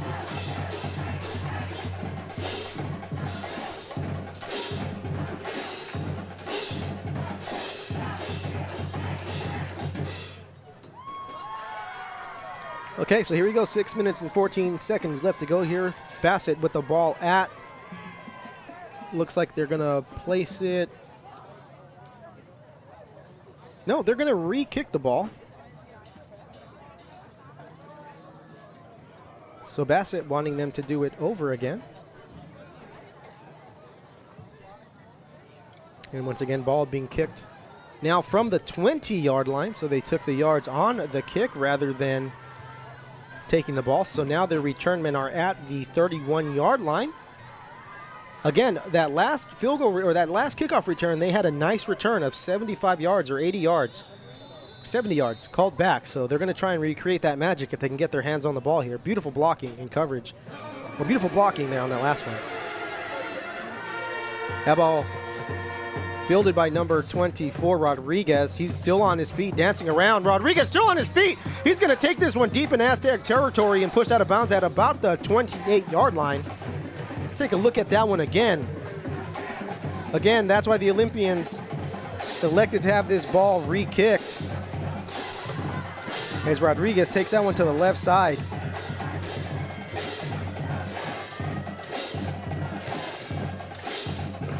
Beautiful.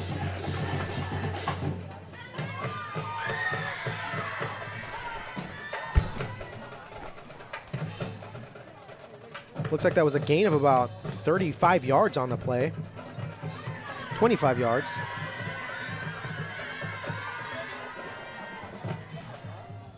Nope, 35 yards. So 35-yard return by Rodriguez puts the Olympians in Aztec territory. It's the best field position they've had all night as Guerrero gets ready to take the snap with Ramirez in the backfield with him. Guerrero keeps himself around the left side. Gets maybe a gain of about 3 yards. So you're going to call it a gain of 2. Second down and 8 here for the Olympians.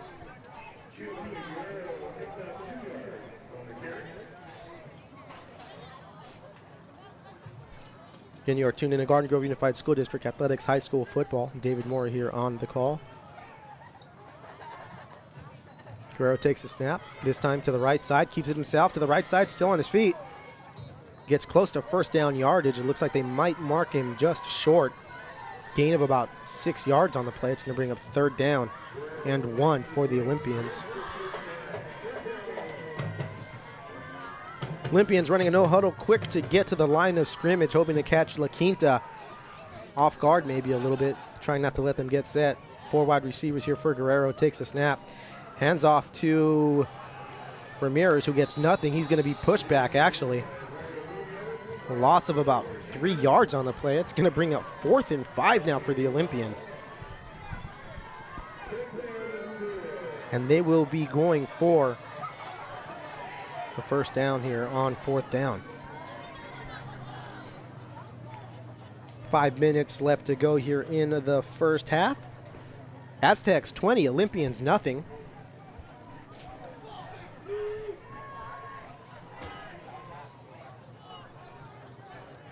Trips left for the Olympians. 4 wide receivers in total. Ramirez behind Guerrero, pistol formation. So 4th and 4 officially. That snap, throw it to the left side. It's going to be complete. Diving tackle not successful as CJ Kleinfelter is going to get that first down and some for the Olympians as he gets pushed out of bounds at about the 8-yard line.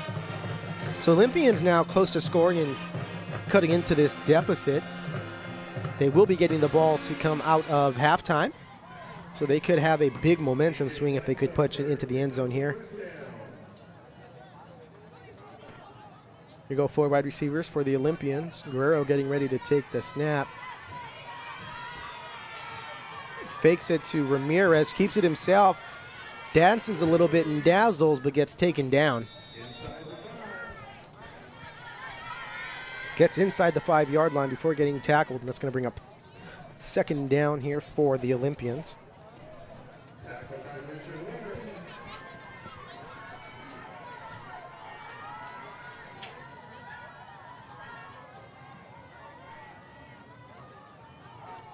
All right, so here we go now as Aztecs hoping to get nice defensive stand here. Olympians looking to get their first points of the night. Guerrero keeps it himself, right side, pitches it to Ramirez. Ramirez takes it around the right side, and he's going to get into the end zone. Touchdown, Bassett. Let's go ahead and take a look at that one.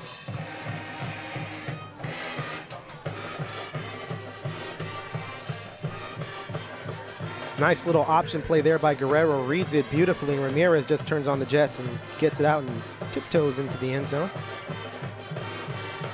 As Bassett gets their first points of the night to cut this lead to 14 and looking to tack on one more to make it 13.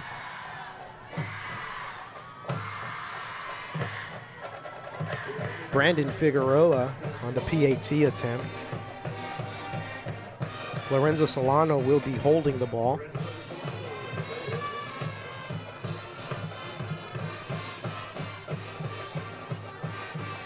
Oh, bad snap. He just falls on it. It's going to be no good.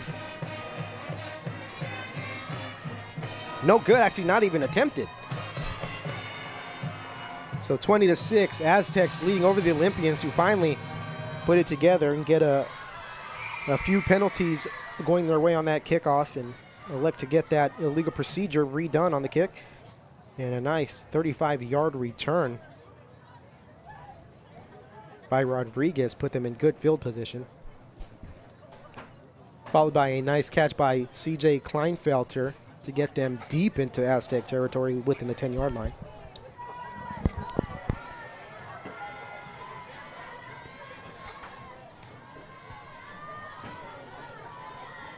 Back deep to return for the Aztecs, number 15, Michael Nguyen, and number 11, Michael Palacios. The two Mikes getting ready to return the ball. Nguyen at the top of your screen there. Palacios at the bottom at the 10-yard line. Figueroa getting ready to kick the ball off for the Olympians.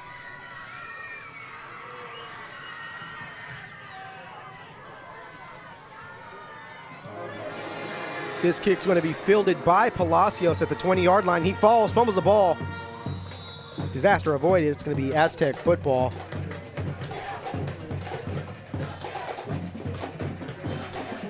They have 3 minutes and 46 seconds left to go here in the first half. Ball at their own 21-yard line. This is going to be their longest drive, their worst field position since their first drive, where they drove 80 yards to get their first score of the game and take a 7-0 lead.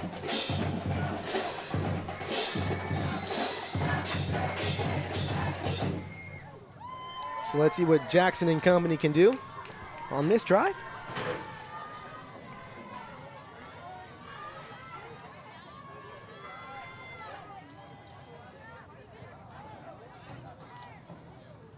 Pitch out to the left side to Palacios. He's got some running room. He's still on his feet. The 40. He's not going to be caught. 45-40, 35-30, 25. Oh, he's losing steam. Oh, but is that going to be a penalty? Looked like maybe a horse collar. Beautiful run. And that may have rattled him a little bit. Got brought down at the 15-yard line. Let's take a look at that one again.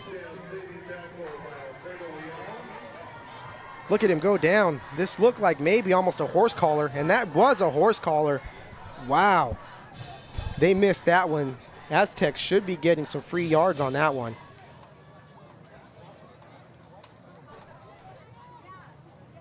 But nonetheless, here we go. 1st and 10 from the 15-yard line.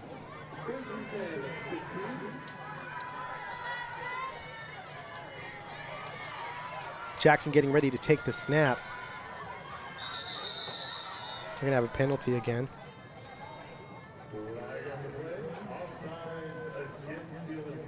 Offsides against the Olympians. So let's go back here to the replay. And let's see here.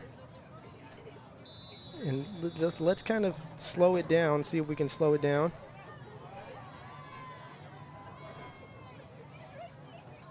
And see here, there it is right there. That's definitely a horse collar. They got away with that one. We go back to the game time here.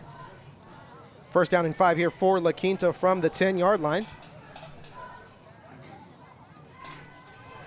Jackson getting ready to take the snap. Hands off to Starnes, up the middle. Starnes still on his feet. That's going to be a touchdown, Aztecs. And they're going to take a 26-6 lead here. And let's run it back. Replay working beautifully here.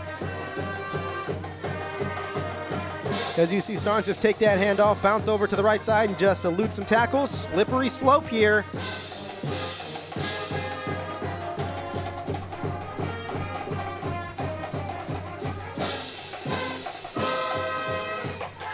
Aztecs looking to tack on this extra point to make it a 21-point lead. If my math is correct, and I think it is. 20-point lead right now. That's an easy one.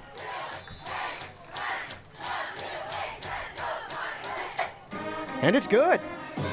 Aztecs 27, Olympians 6. Oh, that happens from time to time there.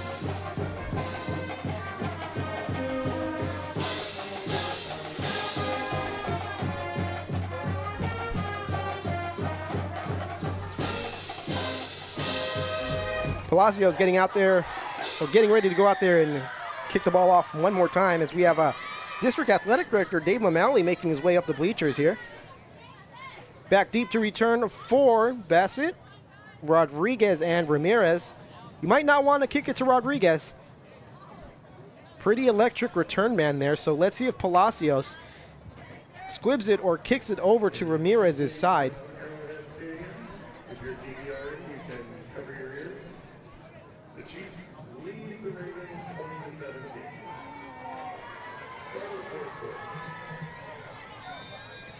So here you go. Let's see what Palacios does. Again, keep it away from Ramirez. No, I don't know about that one. Actually, kept it away from Ramirez. That one fielded by Kleinfeld, who's going to take it around the right side. Still on his feet. So you got to keep it away from Rodriguez, that is.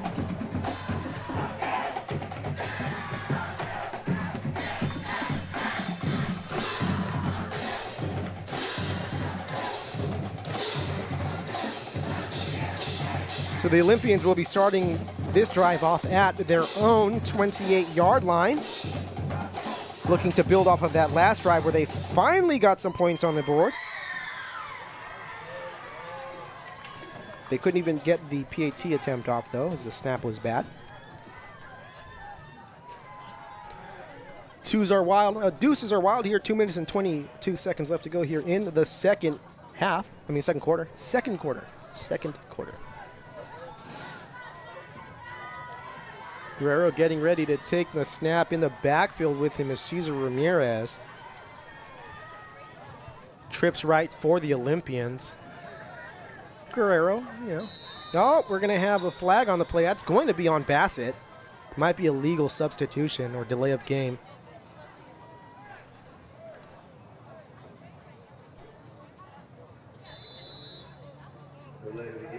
Delay of game on Bassett. It's going to bring up 1st and 15.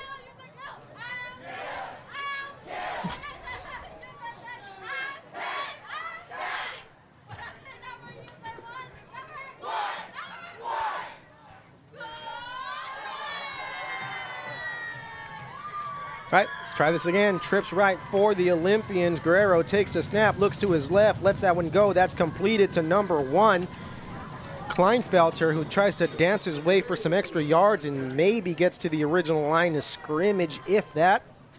Brings up 2nd down. Nope, they're going to give him a gain of maybe 3 yards. Oh, they'll give him 5 yards on the play. 2nd and 10 on the play. Vincent, they said 2nd and 11 on the PA, but we both know that those two sticks are 10 yards apart. That's 2nd and 10. You are tuning to Garden Grove Unified School District Athletics High School football. David Mora here. Olympians trips right. Guerrero alone in the backfield, takes a snap, drops back to pass, looks to his left, lets this one go. That's complete to Ramirez. Ramirez gets the 1st down, still on his feet. Finally brought down by a host of Aztecs. That's number 44, number 11, and number 71. So Augustine Hernandez, Arturo Martinez, and Michael Palacios teaming up to make that tackle. But Ramirez gets the Olympians the 1st down. Olympians no huddle, trips right. Guerrero again alone in the backfield. 5 wide receivers total, empty backfield. Olympians looking to drive down the field and get another score before halftime. Again, they get the ball at the end of the half. Guerrero lets that one go. That's complete. One more time. Ramirez, first down. Or actually, Kleinfelter.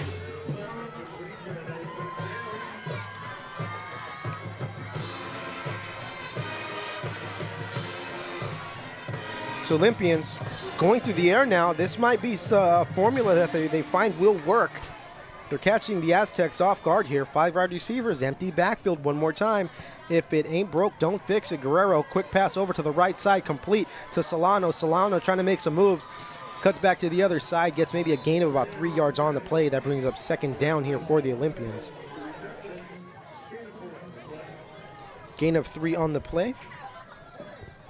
Clock running, 28 seconds left to go here, so hurry up offense here for the Olympians. They might have 2 timeouts left or 1. Guerrero takes the snap, drops back to pass. Feels the pressure, throws to his right side, intended for number 4, incomplete. But flags on the play. It looks like we might have a roughing the passer. The Quinta roughing the passer. It's going to be first down.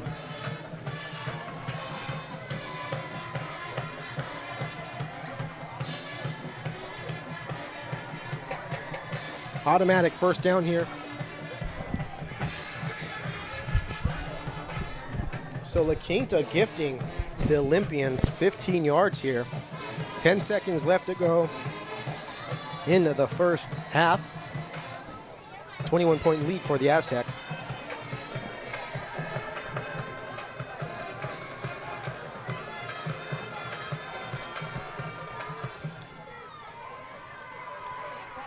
Guerrero drops back to pass, decides to run. He's got some room, still on his feet at the 10. He's going to be brought down at the 10-yard line, 2 seconds, and we're going to have a timeout, Olympians. When they get the timeout just in time, 1 second left on the clock. First down, Olympians. Ball at the 10-yard line, so let's see what they can draw up here. Most likely going for the touchdown, unless they have that much confidence in their field goal kicker.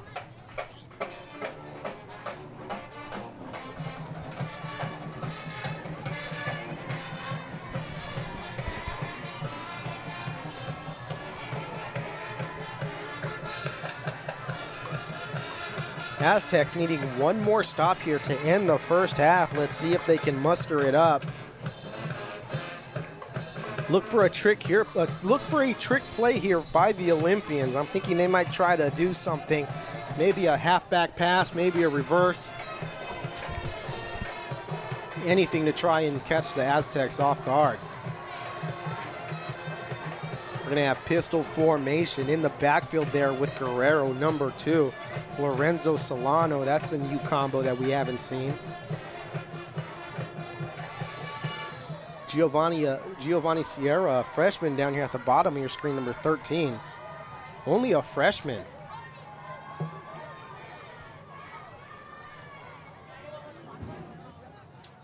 Guerrero getting ready to take the snap. Galvez in motion. Drops back to pass, looks to keep. And he is going to get stopped. Beautiful defensive stand by the Aztecs. That's the end of the first half.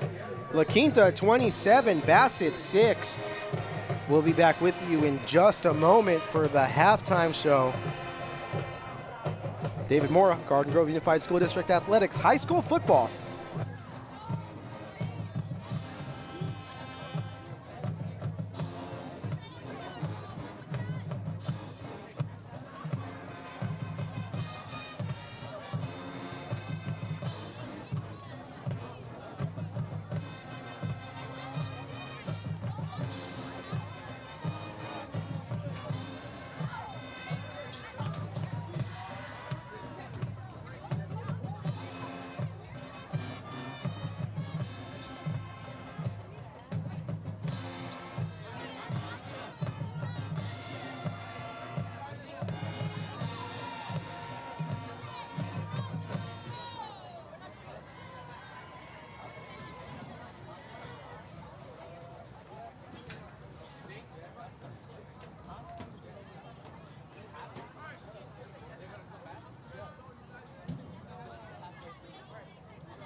Thank you, sir.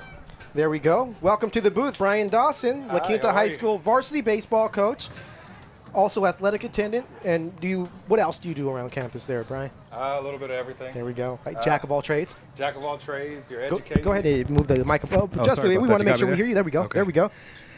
So, we'll get to it first. What do you think about the game so far? So far, I think we've kind of played down to their level. Okay. I mean, if you didn't know, if we didn't have a scoreboard and you just kind of watched, you wouldn't know which team is actually winning. I think we're physically clearly better than they are. Mm-hmm. We just haven't played to where I think we should be. Yeah, you know, The potential. that first drive was beautiful. Yeah. 80 yards right down the field. That ensuing kickoff, a little brain fart maybe by their guys. By their guys, they that special teams to be, in it, focused to get that ball. Offense not able to get some points. I think 27-0 is actually, 27-6 is actually in Bassett's favor right now because it could be a lot worse, right? We're talking it could be in the 40s. It could be a whole lot worse. And I think starting 30 minutes later than the game should have started. Their bus not coming. I think it kind of lulled it worked to it worked to their advantage. That for sure. and it's always an adjustment mentally and exactly. even physically when you're waiting a little bit longer because you got that adrenaline pumping, and then by the time game starts, maybe it's a little bit down again. Hopefully, they go into halftime, they get it re-energized, they get it juiced up will. again, and then they come out and they just put we can say it's put away, but really put it away. It's not. Great defensive stand here at the end. Absolutely, yeah. They need to maybe on the kickoffs get a little bit of coverage. I think work. Coach Stewart will have them going in the right direction. He was down there letting them know in his own way. Let's turn the page on our special teams. That's kind of keeping them in the game. Yeah. And you take away the pick six and a couple of errors on their part, this could very easily be a 14-6 game. It could be a whole lot closer. There you go. Yeah, like I said, Bassett getting a little bit lucky, and hopefully La Quinta comes out and they get ready to take care of business here in the second half. But we got football out of the way. Yeah. Let's talk a little bit about baseball, right? La Quinta, rich baseball tradition, a lot of history, the most successful baseball program in district history. How does it feel to be the head man of that? It's always a pleasure. I always feel honored every year. When they first asked me to do it, I had to pinch myself. Coming in and being able to kind of lead that ship, so to speak, and then you take a look at all the history. And Dave Dimmers he's still around. We spoke last week, and trying to do my part to contribute to the tradition there. And it's crazy. A kid may come in from anywhere and never have played before, and 4 years there, regardless to what he does afterwards, whether he plays in college or he doesn't, he can say he was part of La Quinta baseball. And I can say the same thing. Yeah. And there's a lot of tradition there, a lot of professionals. And I always try to instill in the kids, play for that name on the front. Look it up. Google it. Take a look at what you're playing for. Take a look at who played here prior to you. The expectations are always high. So Yeah, we always talk about like the success of all of our outside sports, and Garden Grove tennis has been really good. But when you talk about the major sports, there has been no team that has dominated quite like La Quinta baseball with multiple CIF championships. Yes. Like you talk about the pros, right? Brandon Laird, Gerald Laird, Ian Stewart, Ian Kennedy. Bobby Crosby, right? Yes. These are big names that came through there, and yeah, for these kids who. They're almost a generation. Sorry, excuse me, you're I'm good. kinda Yeah, sweating there. we've been up here, right? They know. It's all good, though. Yeah. But to know like that's the field that these guys played on. And, Absolutely. Yeah. It is the best feeling in the world to know that and to be part of that. And I tell our kids all the time, something that a logo or a motto that play as hard as you can for as long as you can, and everything else will take care of itself. And it always does. Because regardless to what you do on that baseball field, you're still part of La Quinta baseball. You're still going to move on at some point, and you can say, I played there. And there's a laundry list of guys who played there prior to you. There's arguably the best coach in Orange County baseball history. Yeah. Hall of Famer. Helped Corona High School to a CIF title last year. The dude is Midas. Everything he touched turned to gold. He came and talked to our kids last week. So we're trying to just be part of it, man. That's it. There you go. And we've been talking about this whole new landscape in football, but that earlier we talked to Coach Walker about basketball, whole new landscape there. So how's it looking now in your new league? Who are going to be those faces that you see? What teams are going to be in your new league for baseball? It'll be us, Los Amigos, Loera, Rancho's still there, and the new addition is Western. So Okay, so it's relatively the yeah. same. We Yeah. added Western. We're kind of the middle of the pack. Of course, Los Amigos kind of coming up Los and Amigos doing is- their yes. thing the past few years. You Oh, know, absolutely. Historically, not as good in baseball, but Yeah. it's good to see. Like now, it's kind of spreading out. But that's a good league. You see some familiar schools, and Oh, yeah. kids can still play against maybe guys they played in little league and that Yes. they see around the Yeah. neighborhood. So that's actually going to be fun for you guys. So you say middle of the pack. So what are your like expectations? We're the middle. It's a 15-team league. Okay. And we're in the middle of it. Like Which is good. That's good, yeah. Yeah, it's a good placement for us right now. And like I said, if the kids work hard and they give the effort, because you can't measure effort, you can't measure heart. You know, what I'm saying? Some of those things, if you step on the field and do that, regardless of your talent level, everything else will take care of itself. Every time we step on the field, I expect to be successful in those areas. The outcome is.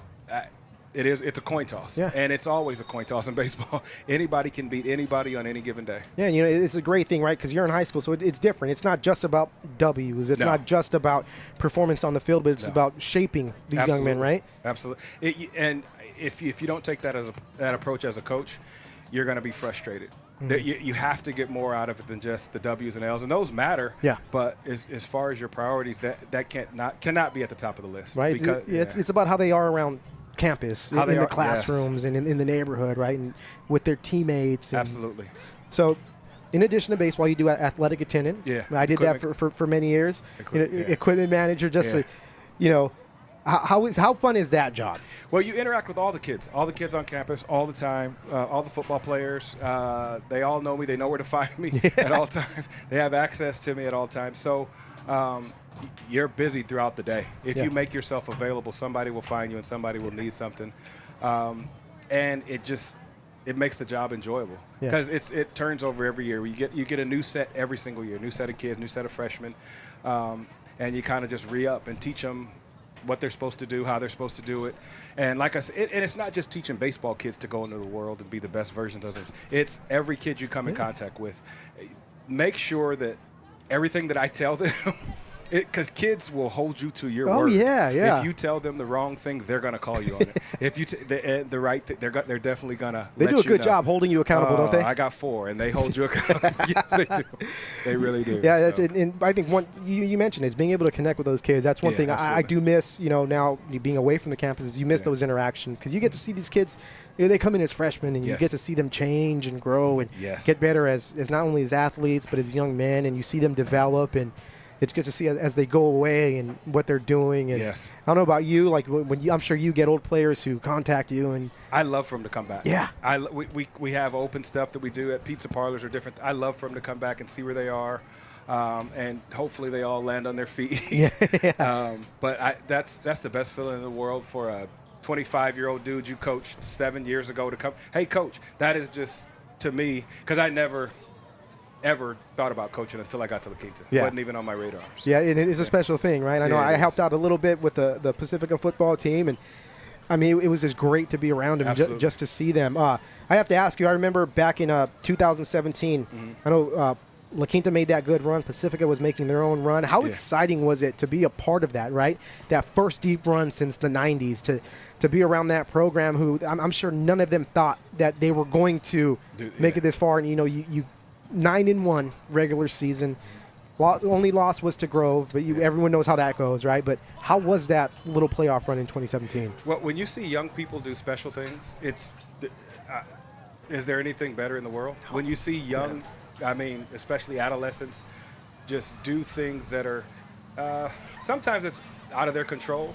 You can't beat that. Yeah. There really is nothing better than that to see young people excel at things. So it's cool for me. I mean, that's it was just good. They were excited about it. There was a buzz on campus, and and when they feel good, it's just a better feeling on the campus. Right, especially it's kind of football. infectious, right? It is Like it very kind of infectious, spreads, yeah. right? Like a Absolutely. lot of campuses go the way of how the football team's going, Oh, and yeah. you can feel the vibe. One thing I always say, and we've talked about, is in La Quinta, like the school spirit at La Quinta, it's always strong. You know, we have competitions for like social media, and they're always showing out there. They come out in droves, and they do a great job. Talk about that campus kind of vibe a little bit.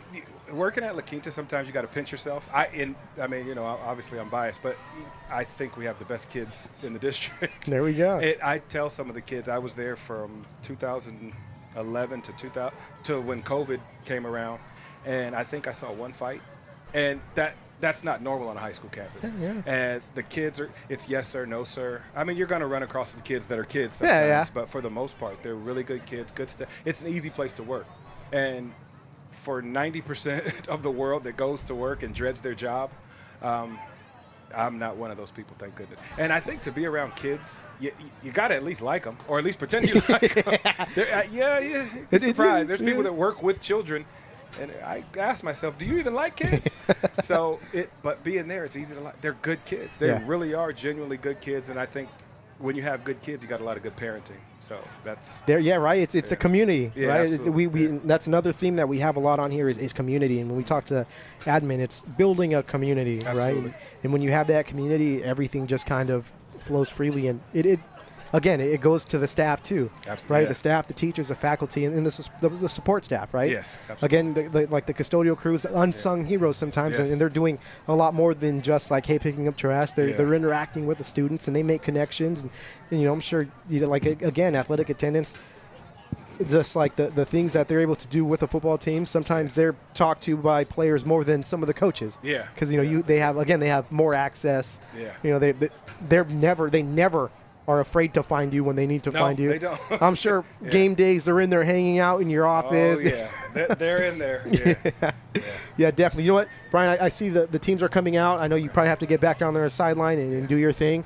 We appreciate you coming on. First athletic attendant, first varsity baseball coach actually on here too. So good luck in the new season. Thank you. Don't let Western Loera take any games. That's all we ask. Yeah. Yes. Well, we believe, right? Believe in the Chief. If we could beat, There we go. yes. We're going to do our best as hard as we can for as long as we can. Hey, that's all we ask. Brian, thank you again for joining us. It's been fun. You're a great guest. You're now a friend of the stream. Anytime you want to come back up here, and we've got a La Quinta game, you come on up. Okay, appreciate it. All right, thank you, Brian. Okay. You take it easy. Thank you. Thank you so much. Thank you. Good to see you. I didn't know if it's. That's always the thing, right? All right. I'll see you guys. Of course. These are sweaty. There. Sorry. Yeah, I know. It's a warm night here. It feels like we're playing out in the IE. There we go. There we go. So, exciting game here so far. La Quinta 27. Bassett 6. And on the headset right now in just a little bit, District Athletic Director Dave Mamali, who's going to actually give some real insight into what happened here in the first half. Some sideline perspective. Yeah, La Quinta's winning. There you go. I mean, hey, we've let's talk about some of the big plays we had. I want to talk about that kickoff where they recovered the fumble. Yeah. I mean, if it looked like it was going to go out of bounds, and it took a La Quinta roll and just kind of hugged that sideline. Yeah, they took Bassett a couple possessions there to kind of seems like getting the flow of the game. I know their bus was late. And it seemed like that was a play where certainly maybe they were still left on the bus there, but they've certainly come back. Oh, I mean that following kickoff, Rodriguez, I believe it was Rodriguez, ran about 100 yards. Yeah. So he went from 25 to 25, but in the middle of that, he ran from 40 across. to 40. Yeah. He was one of those Barry Sanders type runs. Unfortunately, called back. But, I mean, you're talking about a few penalties here and there, and this game could be a lot tighter. You take away the pick six. Yeah, I think La Quinta is doing what I expect La Quinta to do. Again, giving that ball to Cooper Starnes, having their misdirection plays. I'll tell you, down there when I'm taking pictures, it's certainly hard for me to figure out where the ball is, and I know it is for defenses too. But as I've mentioned a couple times here in the stream, I'm pretty high on La Quinta this year. I think they're going to take a step forward. I think they are probably the league favorites at this point in their league. I'm a big fan of Cooper Starnes and Jackson as well, their quarterback. I think they got some good pieces, and I think for their level, they're going to do really well. I think you're seeing that tonight. Again, we're looking up 27-6. I don't think that Coach Stewart necessarily would think that they've had a clean, crisp game, but they're up by 3 scores, and I think that's what good teams are going to end up doing. And again, I believe that is what La Quinta is this year, is they are taking a step forward, much like Bolsa Grande did the last couple years after being down for a while. I think it's La Quinta's turn now at this point. Now, Dave, you called them the league favorites. I do. Now, we do have Bolsa and Santiago in that league. So, everyone, that's Dave Mamelli who made that prediction there. But no, they are looking good. And again, 6-4 last year. Yeah. And unfortunately, missing the playoffs. I'm sure these you've got a lot of guys who were key players on that team who are here this year. That are back, yes. So they're not going to want to have that foul taste in their mouth at the end. Brand new league. They're going to be able to start a brand new tradition. So, yeah, it's going to be fun. And you mentioned Cooper Starnes. You got also Jackson here, and of course Latu. Both Latu. I don't know if they're related, maybe brothers. I don't know that. But I believe who was it? One of them had I think Jeremiah may have had the interception, return for the touchdown. Leland's been running the ball and kind of been shifty. And again, this offense that La Quinta is running seems to be having a lot of success against Bassett because they're only running 3 down men. Yeah, it's hard when you go against kind of a double wing offense. It is hard with the opposing team because you don't see it very often in the season. And so they don't get a lot of practice on it. Their only time they're probably going to see this is this week. And so especially with the heat that we had and practices being canceled and postponed or delayed, they might not have gotten a lot of practice against the double wings. So certainly confusing for that if you haven't seen it. And typically credit to Coach Stewart. You don't see that very often. Yeah, a lot of misdirection and trying to keep track of where the ball's at. They've been running the option here, too, as well. So Palacios not kicking the ball off for La Quinta. It's going to be Juan Barreras. And Wisely not kicking it deep, but we're going to have a flag on the play as that's going to be illegal procedure, I believe is the call, Dave.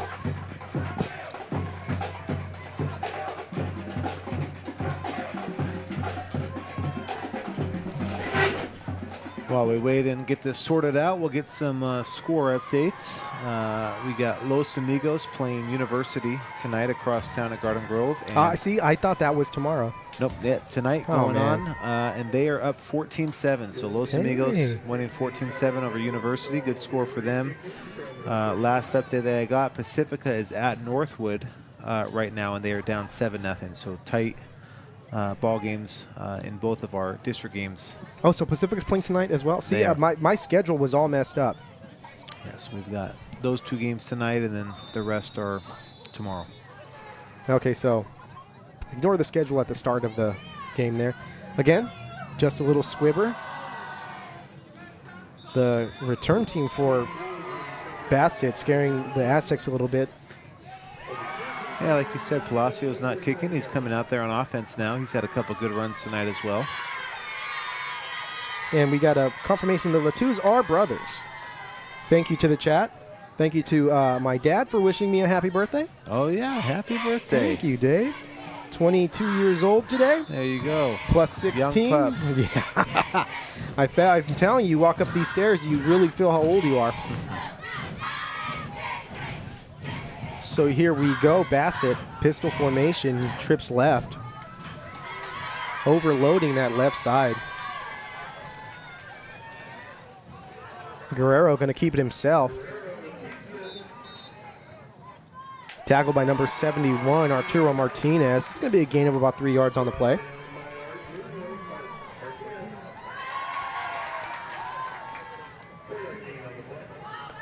Dave, I thought 0 was a number that was not allowed in high school football anymore. They have changed the rules. Oh, they changed it back, huh? They did, yeah. All right. Yeah, as you see, this is the same officiating crew that we had last week with Rancho Savannah. And we saw flag on the play. Flag coming they're a lot more active this week.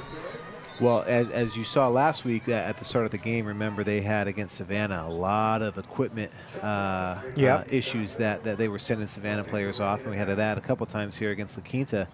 But this crew, I can assure you, if the number 0 was not allowed, they would have caught it. Yeah.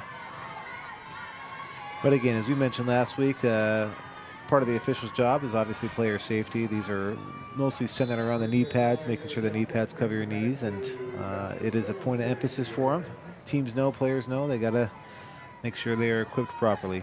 Big penalty on that one. That's going to bring up 2nd down and Yeah, Bassett has certainly kind of long. shot themselves in the foot tonight.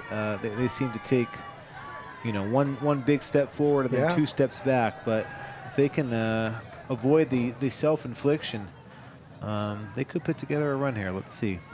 Trips left here for Guerrero. Drops back to pass. Looks to his left. Lets that one go. That's going to be complete. Yeah, we had a 3-man rush there from the Quinta, dropping 8 to number keeping everything in front of 13. him. Giovanni Sierra, only a freshman. Nice reception. Gets him a little bit closer to the original line of scrimmage. 3rd down for the Olympians.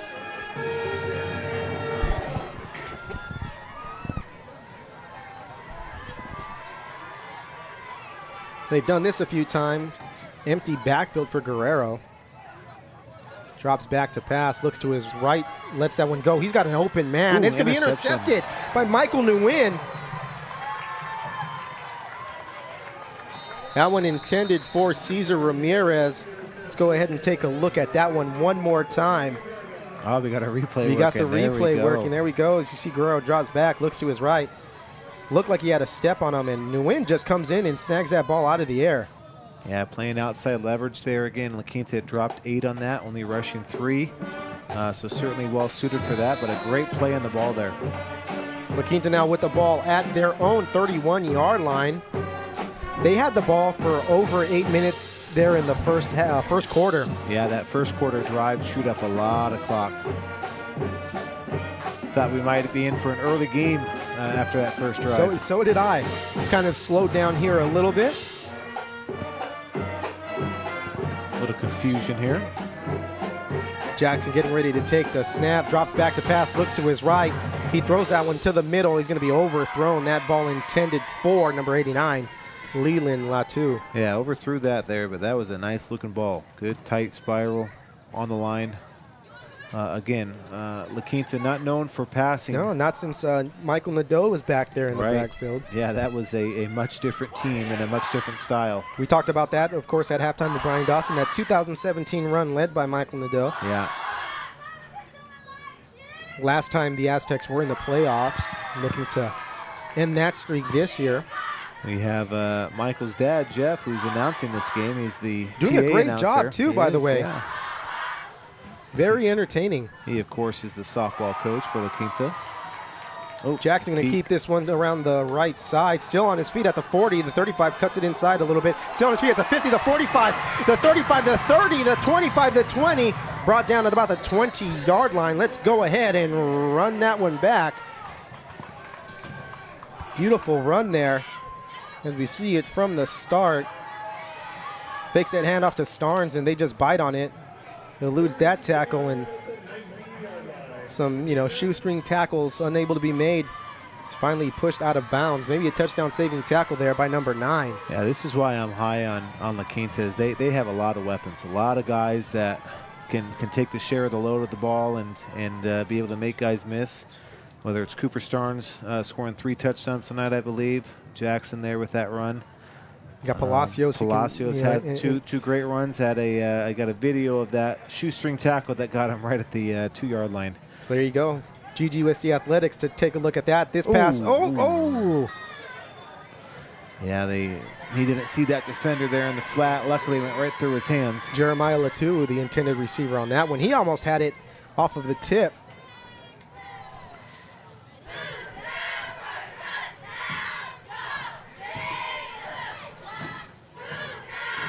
Brings up 2nd down for the Aztecs from the Olympian 19-yard line. A little bit of red zone action here. 8 minutes and 57 seconds left to go here in the 3rd quarter. Plenty of ball game left to be played. We got a compliment on the instant replay from a family member of mine. My wife is looking, and we're trying to give congrats to you on that. I finally figured it out. This is going to be a nice run here. Ooh. That's going to be a touchdown by number 32, Brandon Berganza. And speaking of that replay, let's go ahead and check out that run as it kind of just happened a little bit quickly in front of us. Berganza lined up at that right slot position and just goes untouched into the end zone. So beautiful. Yeah, just a simple counter there. Again, a testament to La Quinta's line that they can plug and play anyone in the running back position and they can have success. That is a testament to their up front guys being able to clear the way no matter who's back there. 33-6, and La Quinta probably going to go for 2.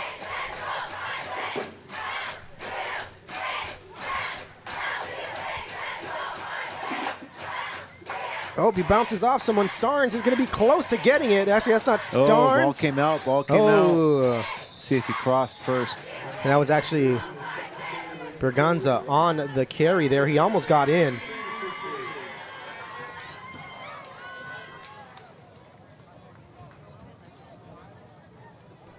It's going to be no good, right? So Yeah, no no good. Yeah, good. no flags on the play. No good. 33-6. La Quinta extending that lead. So capitalizing on that interception. Defense and special teams really doing a good job here for the Aztecs.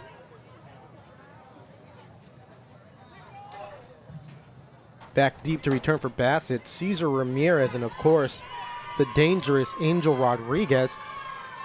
You know, Dave, I'm just looking here on this roster. Angel Rodriguez is a freshman.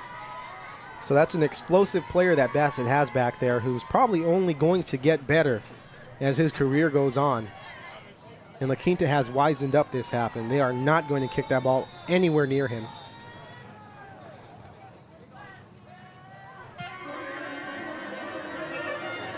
Oh, they might get that one back. It works, yeah. And you know what, Dave? That's not even a play that they're designing to get an onside kick. They are simply doing that to keep the ball away from Rodriguez, and they end up getting the ball back. Again, special teams, that's their second kickoff recovery of the night. Looks like we have a La Quinta player down. Time for La Quinta's trainer, David McNeil. His time to shine here. We have number 42, J.J. Garza. Yeah, looks like he was at the bottom of that pile there on the scrum for the ball.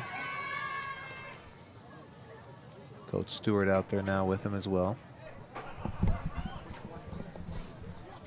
Looks like he's all right, though, coming up. Good news. There we go. Yeah, he's walking off the field. I just a lot of moving parts in those piles. Yeah, that has a look of yeah, maybe got hit in the wrong place there. Yes, yes.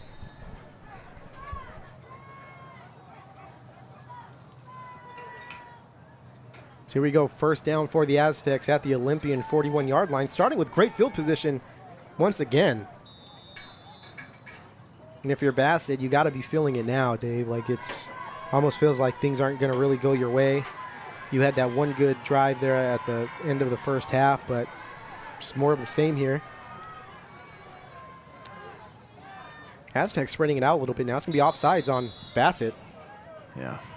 Yeah, this is the worry that you have when you're an opponent facing a double wing is just grinding you down and wearing you down. And obviously the Quinta's been successful here. They got 33 points at this point. Bassett's going to get ground down now. This could get pretty ugly here. La Quinta scoring 49 points last week against Godinez, so their offense can put up numbers. You know, we talk about Bassett, their victory, their lone victory. Of course, it's a young season, they're 1-1, but their victory came against Mountain View.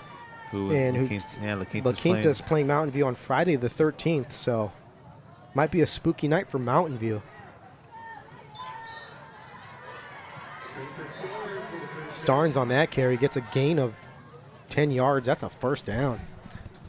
Yeah, so that score, Bassett Mountain View, would appear to be good for La Quinta. However, you got to be careful with that, because La Quinta's going to know that score as well too. And I know as a coach, that's always the hard thing is keeping your guys focused and saying that even though you beat the team that beat Mountain View could still beat you if you don't play well. We don't know. Mountain View might have a defense that's perfect for stopping, a double wing offense, and it wasn't successful against Bassett. So Right. it's all. You just got to play your game. You got to play consistent. Doesn't matter who you're playing against. This pitch over to Latu gets a gain of 1 yard on the play. It's number 89, Latu. Leland on the carry. Brings up second down for the Aztecs. Got a quick update here. Pacifica is down 14-0 now, so might not going the way the Mariners would hope for at this point, but Northwood, one of the tougher Irvine teams. they are. Yeah, them and Hey, Portola. I just realized you've got University in Los Amigos, so it's a got an Garden Grove yeah. Irvine challenge tonight, huh? Again, Portola is in Pacifica's league, so Yep. that'll be another Irvine connection. Pacifica with 3 Irvine teams in their league. Jackson drops back to pass, throws it over to his left. Nguyen, Michael Nguyen, just in front of his outreached arms. So again, this will be good practice for La Quinta getting that there. Again, another good ball there from Jackson Clark. Just over the reach of his receivers. He had a pass like that, similar a couple drives ago. And so again, this is good practice. Get some good game speed again going against that. And hopefully by the time they get into the league, they can have that option of a deep attack, and that'll make them even more balanced. Which is going to be dangerous. So if once people stop that offense they've got, and then they switch over, and it's going to keep people kind of unbalanced. All right, so here we go. Third down for the Aztecs, 8 yards to go. Jackson getting ready to take the snap. That's a false start. Yep, they got it. He just threw it up there. Yeah, they should have blown that play dead. And they might call an illegal shift here, but false start should certainly have been a... Speaking of, Dave, we had that long run earlier by Palacios, which we ran the replay back. It looked very close to being a horse collar. Yeah, I didn't think it was live. Again, you have to have certain criteria for that. One of those is you it's not just how you grab, but you actually have to pull them backwards. Okay. So if the runner just goes straight down, that by definition isn't a horse collar. You actually have to pull them back. You have to have that force. Your shoulder's Okay. going over the butt. That's the action that officials are looking for there. Okay. There we go, because we did the whole Fox run. We ran it back. We were going to call.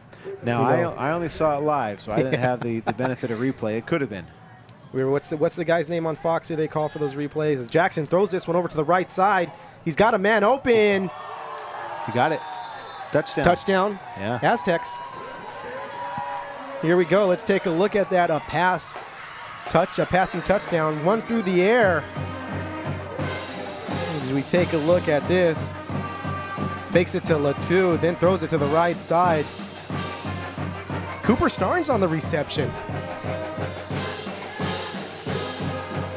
Yeah, I've mentioned multiple times that if they are able to move Cooper Starnes in multiple different areas and still be able to run the ball as he plays receiver, they're going to be a dangerous team. There's going to be a lot of attacks that they can do, and again, another reason I'm very high on them.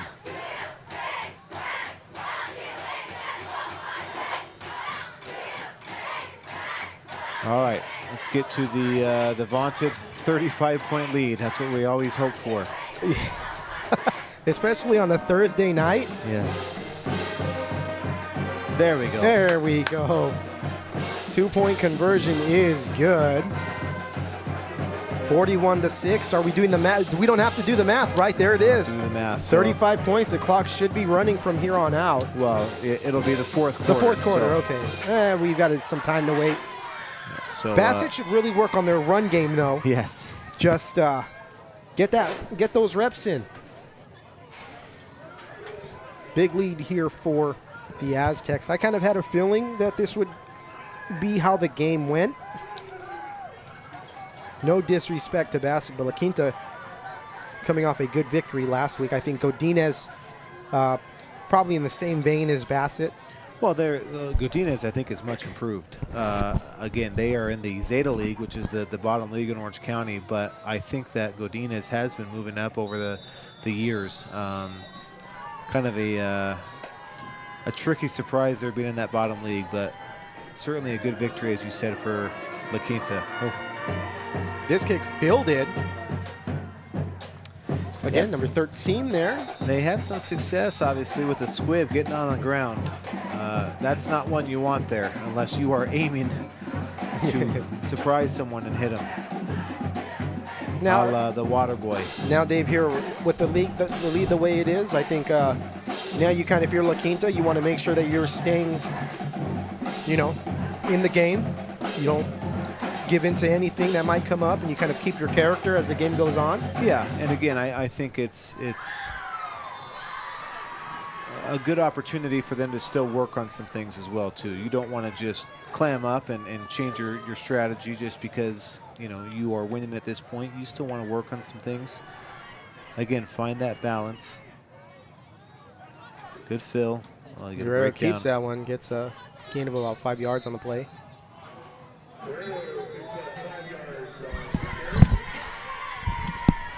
That tackle by number 44, Augustine Hernandez.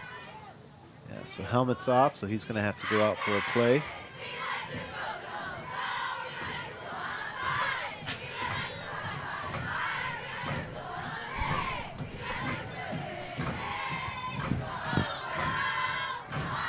It's going to bring up second down and about 5 yards here for Bassett. Clock running here. Just a little over 6 minutes left to go, so almost halfway through this third quarter.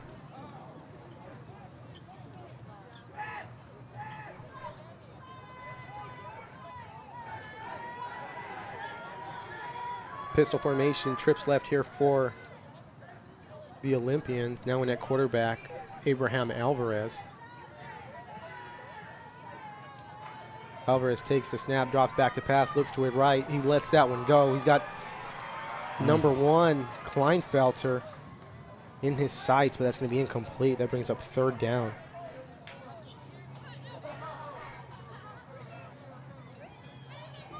Stopping the clock, 5 minutes and 51 seconds left to go. Yeah, certainly a game of opposites here. Again, La Quinta with a double wing counter option offense, and Bassett with the pistol. I've always liked the pistol. I think it's a great formation, good style of game that they have there, but certainly two different offensive mindsets here. Empty backfield now. Backwards pass, backwards. It's live. Oh, that coach kicking the ball back on. Ramirez, the intended receiver on that. Lucky. Officials right on it. Again, that was a Again, yeah, that's backwards pass at that so point, so it's a live ball, and you can see that ball is now spotted where it went out of bounds. Thank you, everyone who has tuned in tonight. This is Garden Grove Unified School District Athletics High School Football. Once again, remember to watch this broadcast back. At the start of the broadcast, we had a few special guests, including La Quinta flag football players Kimberly Alvarez and Remus Ibrahim, who were fantastic in their interviews, a senior and freshman, respectively. And La Quinta basketball coach Ray Walker joined us to talk some basketball. This pass complete to the left side. Guerrero connecting with Rafael Galvez. That's going to be a first down for the Olympians. Yeah, that was fourth down there. Good conversion for him. At this point, hey, you just go for it, right? Yeah, they're picking up the tempo here, going no huddle. See if they run the same play. Guerrero takes a snap. He fumbles it. Ball's on the ground. He falls on it. Yeah, this is what we've seen from Bassett, though. Again, they're coming off a good play, good fourth down conversion, and then have a center quarterback mishap here. Again, that's what we've seen. So rough going for Bassett here tonight as that clock is now running. 4 minutes and 55 seconds left to go here. Second down and 16. La Quinta 45. Olympians 6. I don't want to jinx it, Dave, but we have had all Garden Grove Unified School District victories on the stream. We'll never mind the fact that 2 games featured all GGUSD schools. Yeah, we had. Oh, That one's going to be almost intercepted by Palacios. we can keep that streak going by only streaming games of of our opponents or our teams. You know, we just need Bassett to, come through there in week 5 against Ocean View, and then after that, I believe we've got some GGUSD matchups. Quinta with a timeout here. I don't know what coach is doing to us right now, Dave, calling a timeout.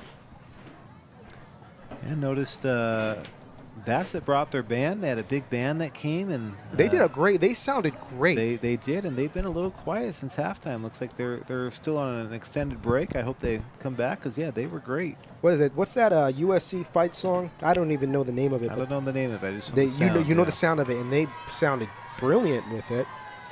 We of course have praised La Quinta's bands on yes. past We did plenty of that earlier. They were rocking it too. I've always liked their song selection. They do, again, playing some GGUSD products and Offspring and other bands, and they do a good job. Vincent here, a big fan of Sweet Caroline, and they played it. Yeah. He loved it.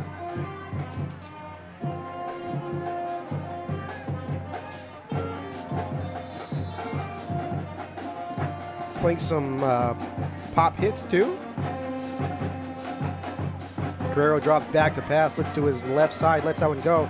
That's going to be complete to number 4, Rafael Galvez. And the Olympians putting together a nice little drive here. They might just wipe out that 35-point lead here. Don't even speak it into existence. We're going to speak a La Quinta interception into existence.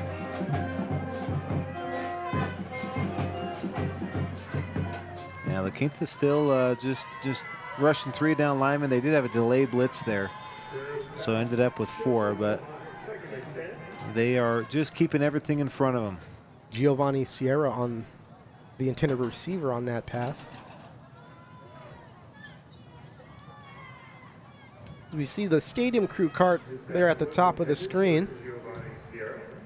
Alex Padillo, yeah, he's the plant supervisor here at Bolsa. Stadium lead tonight. We go trips right here for the Olympians. Guerrero getting ready to take the snap. He's going to hand that one off the right side. Cesar Ramirez on the carry. Good hard run there. Olympians playing with fire still. I don't care what the score is. They're going to bring it to the Aztecs. Brings up a first down again.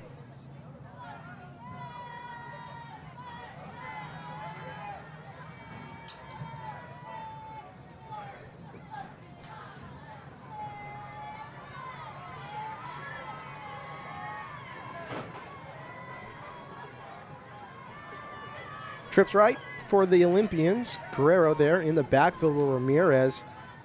Guerrero just pitches it to Ramirez. I don't know if he should have pitched it. Maybe might not have been the right read there. But he tries to bounce it back inside and gets taken down.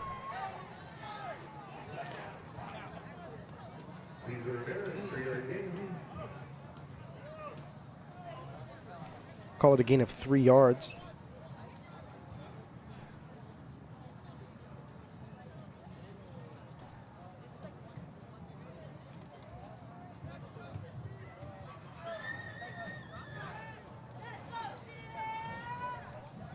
Yeah, see, I got to do a better job of reading the stadium schedule, Dave. It says right here 3 Thursday games, and I have all games for tomorrow.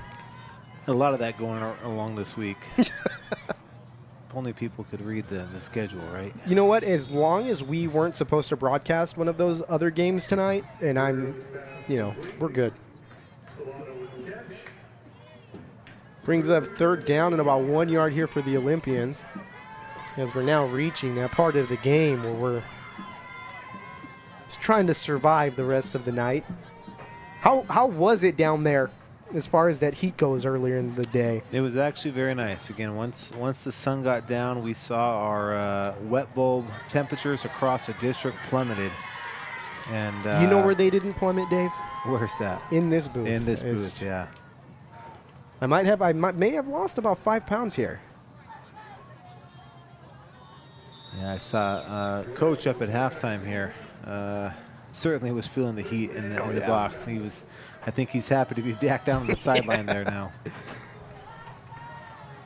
Yeah, as I'm sure you mentioned multiple times, again, heat a big factor this week, not just with our district schools, but across the board in all of Orange County and Southern California. A lot of games being moved around, shuffled, and changed.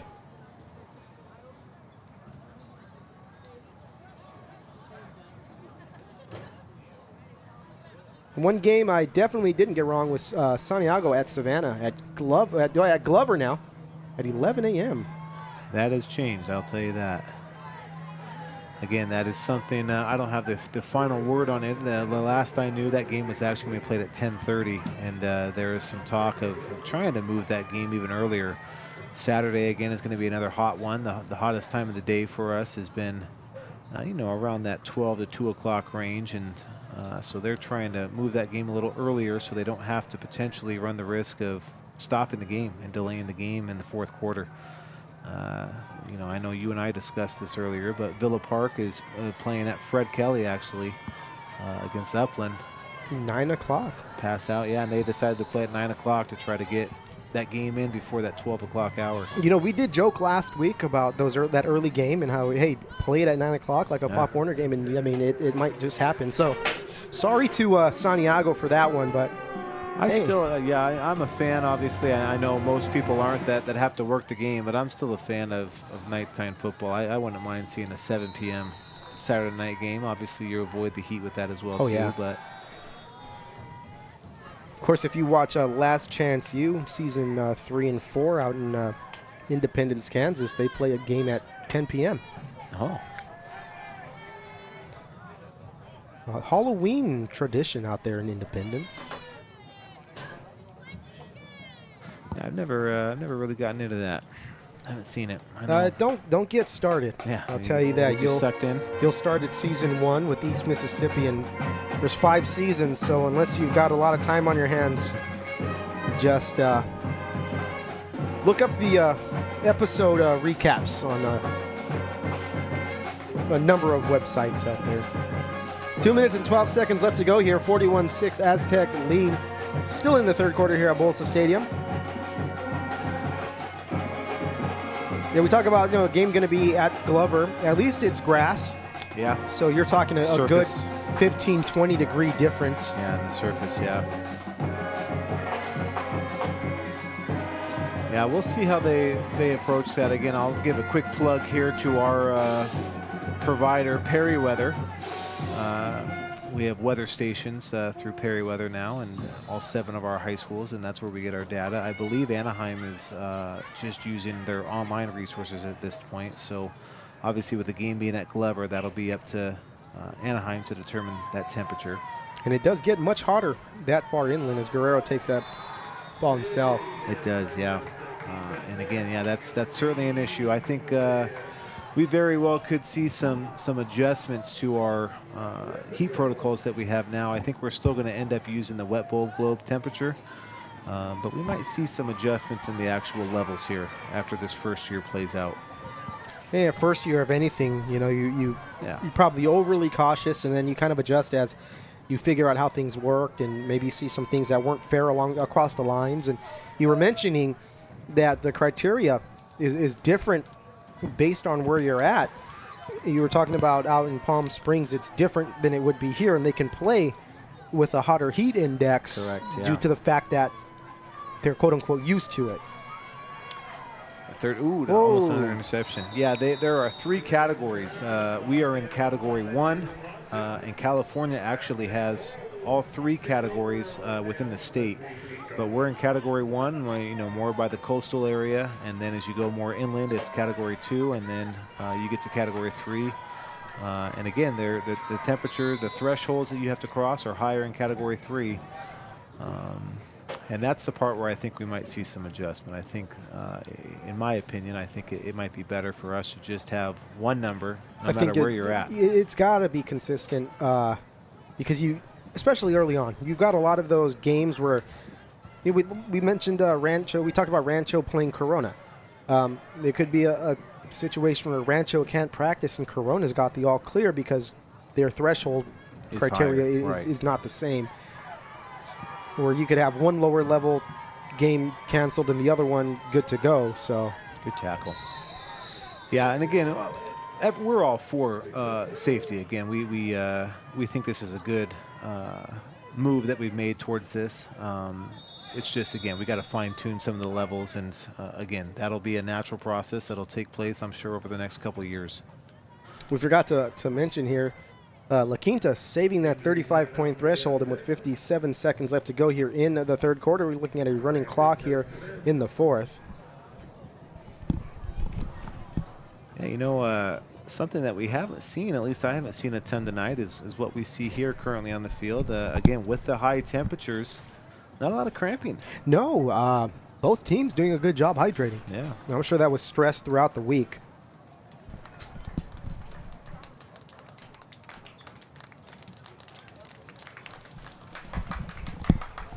That player walks off the field. That was a Leland Latu. Again, 41-6. Might want to get some reps for some of these younger guys. Jackson takes the snap, hands that ball off. Yeah, they've had success with that counter all night. Number 33 on the carry, Elias Ramos. I want to shout out Coach Stewart for having fantastically inputted rosters on Max Preps. Coach does a good job. We were talking before the game about his experience last year. Obviously, he was Charger Coach of the Week. I forget which week, but he won Coach of the Week one week during the season, and as a result, he got to go to the Charger game and had a chance to be Coach of the Year. And so he was telling me about his experience at Inglewood Stadium, SoFi, and how that was. And long day for him, but certainly a good experience. And, of course, the Chargers really doing a good job of kind of adopting Orange County. And they spread that out to all of the different areas. But more than the Rams, they've kind of attached themselves to Orange County. Of course, they had their facilities here in Costa Mesa before getting some closer out in El Segundo. Of course, the Raiders unofficially and silently using those old Charger facilities over the summer. Yeah, you talk about that. The Saints were actually down at UC Irvine. I saw that, yeah. So a lot of football. Yeah, the Cowboys in Oxnard, Raiders in Oxnard, and Rams. A bunch of teams just come down here. Weather's a little bit nicer. Yeah, if I'm the Saints, I would much rather be in Southern California than in Louisiana, I can tell you that. Just muggy and dry. Of course, you have famous example, too, Dallas Cowboys. Dallas, an awful place in the summer in terms of the heat. And they go up in Oxnard, I think. They have their facilities up in Oxnard. Dave, certainly a much better area. Dave, as a Giants fan, yeah, Dallas is awful year-round. Not as awful as Philadelphia, but...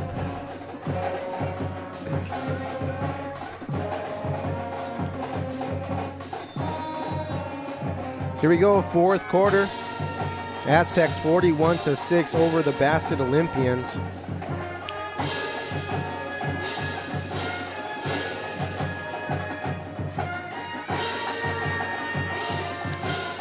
And as promised, we have started the fourth quarter with a 35-point lead for the Aztecs, and that means we will be in a running clock.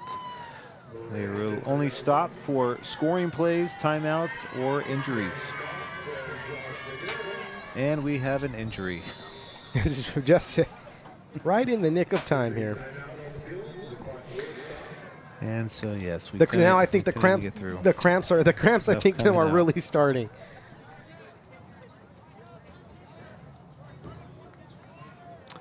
Yeah, the Kings trainer, Dave McNeil, again, he's pulling double duty tonight. I don't believe that Bassett has a trainer or a medical professional here, so he's pulling double duty. See, we have some of the La Quinta flag football players providing the water tonight for the football team. Wearing their jerseys, I think. Let me tell you, Dave, they are a confident, our girls flag football players in this district, well-spoken, very confident young ladies. Very enjoyable to talk to. I hope that we get to talk to representatives from every school and look forward to getting out there and, getting some things covered, even if it's just video highlights or just a quick recap like they used to do old school on OCN, and just give them that spotlight that they definitely deserve. We don't really get our football players up here to talk just because they're playing. They're playing, but to have them up here and be able to talk about their sport and just really building the legacies at their school, and they're just so well spoken about how they want to be good examples to the younger players. New quarterback in here for the Aztecs. Joshua Noguera carries that ball around the right side. Yeah, there's no better feeling than when you are a team that know that you have secured the victory and you can start to play some of your younger guys, some of your backups that haven't played, get them some opportunities. It is a great feeling as a coach.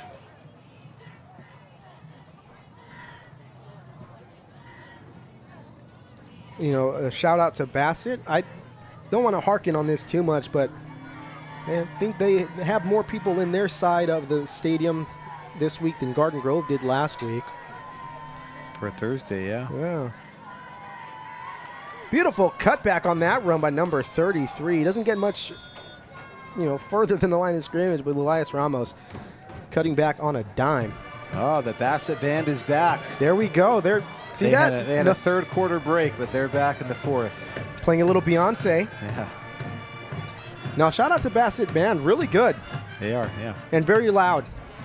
I was talking down on the field before with one of the admin about we don't see a lot of traveling bands with our district teams that we have.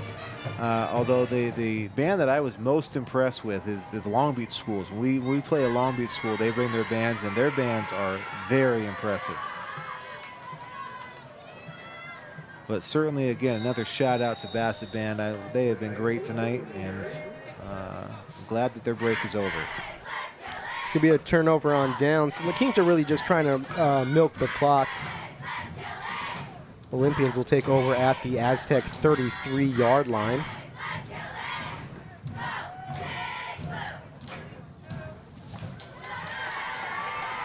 Looking ahead here for this La Quinta team, we mentioned they do play Mountain View next week. Mountain View in the city of, I believe, El Monte. They'll be playing them at Mansour. At Mansour Stadium. Rare occurrence again. La Quinta loves to play their games here at Bolsa, but Bolsa Grande has a home game. Of course, in the near future as well, we got Los Amigos actually playing here at Bolsa. I think that's made kind of a switch. I know. Has it switched? I think Los prefers to play here when it's open. I thought I had seen that they had a game coming up. Maybe I was wrong. Ramirez on that carry. Yeah, Ramirez has done a good job tonight. He gets around that corner. He runs hard. And he's had a couple runs where he's able to then turn that corner and get big chunks of yards. Looking forward for our streaming schedule here. We will be off next week, and then we will be here on Thursday, September 19th. Ocean View visiting Bolsa Grande. The week after, doubleheader at Garden Grove. I personally feel that we owe Los Amigos and Santiago another stream, and they will be at Garden Grove back-to-back nights on the 26th and 27th. Okay, Ramirez running hard there. Laid the wood, but looks like he took the worst of it as he's down. So after we cover Santiago and La Quinta in week 5, and week 4, big-time rivalry game, Dave. Bolsa Grande at La Quinta here. That's going to be a fun one. That should be a great game. Then the following week, we get blessed again. Rancho at Los Amigos. La Quinta at Santiago. So it's almost like we've got to do a back-to-back there. Yeah, those have been good games the last couple of years, that Rancho Los game as well. And, talking about Bolsa, Bolsa's had great games with Ocean View the last couple of seasons. And so I'm looking forward to that one as well. Yeah, that one should be a good one. And look ahead here to week 8. We got to try and figure out which of these games is going to have a good bearing on the playoff positioning. Yeah, we'll have an idea of leagues at that point where people are falling in. again, the way the leagues are constructed now, all 5 teams in each league, they're pretty close. And so we don't really have a good guess of which game is going to be important to the standings until we actually get to them. Yes, and we're lucky that we've got a lot of our teams who are in the same league, so we're able to – it's a no-brainer where we just want to cover them for the sake of being able to give them that spotlight. But during those weeks where we got to try and pinpoint, like, hey, which of these – out-of-district matchups is going to be intriguing. We don't know now. We might have known in the past few years, like during these non-league games, but really hard to tell now. Yeah, not a good look here for Ramirez down on the ground. Hopefully everything is okay, but looks like, again, David McNeil is going through, making sure no neck injury, no spine injury. He has moved him, so that is a great sign for that. Hopefully not a head injury, but let's see what happens with this.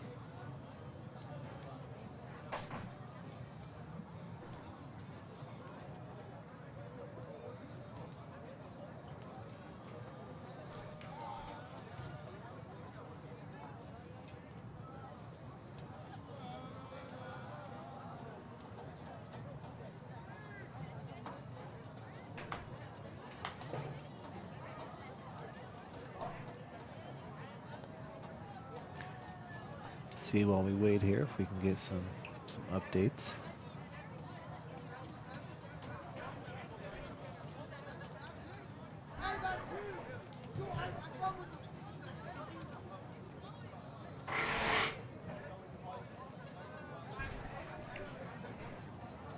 You know, going back to me not reading the schedule right, even on these schedules that I print out, I see our Thursday games here.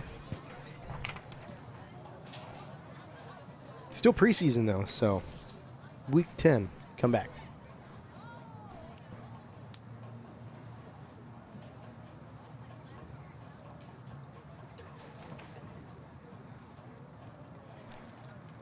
And he's up and walking, Dave, so that's a great sign. Good sign, yeah. Again, you never want an injury at all, but having an injury in a 41-6 game. Not only that, jogging back, side. Dave. Jogging back, so not even just walking gingerly, but jogging back. And Ramirez, like you mentioned, he's had his name called quite a bit here tonight as he's one of the main workhorses here for the Olympians. No updates so far for our scores, so we are still operating under the assumption that Pacifica is down 14-0 and Los Amigos is up 14-7. For Los Amigos, that would be a very good victory for them. I know a little revenge game for them last year at University, taking on a short-handed Los Amigos team. They suffered a slew of early season injuries. That early season Los Amigos team was not the same team that we saw here late in the season. That handoff over to Rodriguez. Good job by La Quinta there. That fly action deep in the goal line, that is a very popular play among teams. Just trying to beat him to the outside and go. And again, great fill there from La Quinta. Looking at a 3rd and short.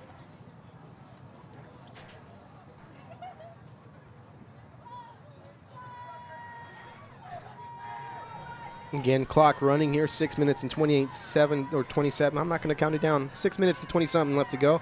This handoff over to the right side, number 20, Brandon Figueroa gets the first down. It's first and goal for the Olympians. For those wondering, I don't know just about the clock as well too. A 35-point margin at the start of the 4th quarter dictates the clock running. If that margin gets under 35, it doesn't matter. It continues to run. I remember that rule well from Pop Warner. Not on the right end of those running clocks, I can tell you that when I played. Had a season one time, Dave, we scored 2 touchdowns the whole season. Oh, hey, that's better than none. I'm not going to say who the coach was. I have a feeling I know. Maybe he wished you happy birthday earlier. He might have. You know, not the coach's problem. Not his fault though. He did what he could. Guerrero takes that ball, keeps it himself on the right side. Still on his feet. Broken play. Gets taken down there by number 67 of the Aztecs. And we're going to make sure we call that name while we can. Looks like Chase win another sack. Actually, that's a number I don't have, Dave. Yeah, this would be a good stop for the Quinta. Again, probably most of their Younger guys probably in the game right now. And again, And their opportunity to shine and put in a bad spot here. This would be a great stop for them. I might have meant 57, Vincent. Vincent's got the binoculars. He's doing a great job spotting here. He's spotting, running graphics, and camera. Yeah, he has taken on multiple roles tonight. Just filling in nicely here. He is definitely ahead of the curve. He's in week 10 form You know, already. him and Kalen in week 10 form, and I'm still trying to get out of the gate here. Guerrero drops back to pass, feels the pressure, gets away, lets that one go to the end zone. Incomplete. That one intended for C.J. Kleinfelter.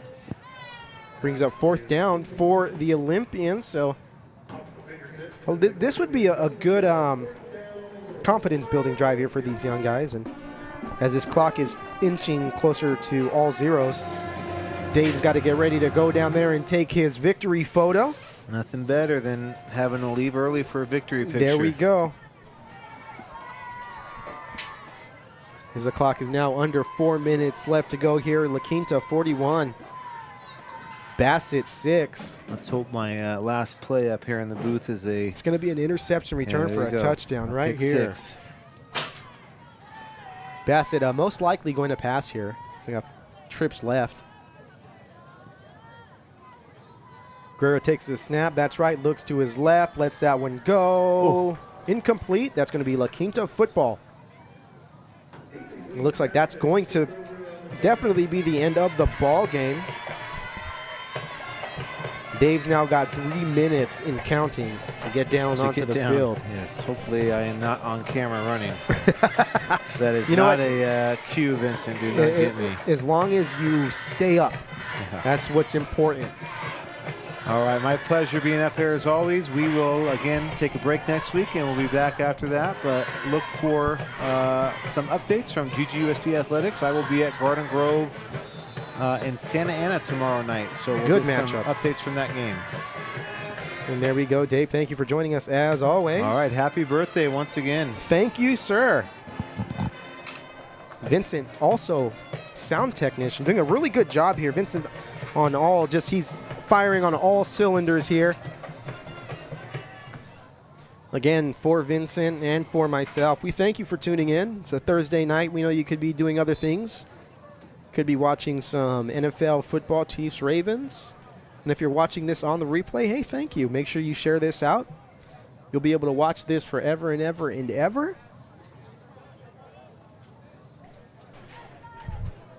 Of course, we appreciate you. Without you, these streams would not mean much. For our students, for our staff, our faculty, for everyone who supports us, whether you listen or you share the streams, we thank you. We appreciate you. As we are now under 2 minutes left to go here in the game.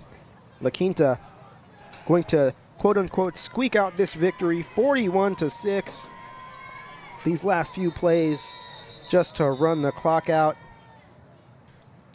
Dave made it down safely, didn't fall. As you'll hear some rustling as we start to get things packed up just a little bit early. I think it's safe to say that that's going to be okay to do.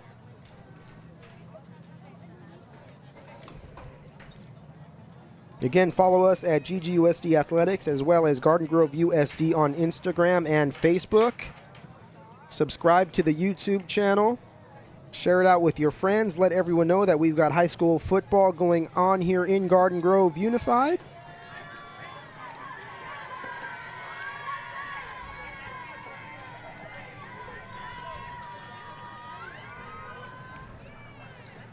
And this should be the final play of the game here, as the Aztecs just take a knee. Aztecs take a knee, and both teams will go ahead on the 50-yard line. And that's going to be it here. I am David Mora. Once again, thank you for tuning in. For Vincent and Kaylin here in spirit, my fabulous broadcast team here, thank you for tuning in. Make sure you watch this back. Congratulations to La Quinta. They will now move to 2-0 in the season. Bassett falling to 1-2. La Quinta next week playing Mountain View. Good luck to them, and we will see you again. Thanks for tuning in.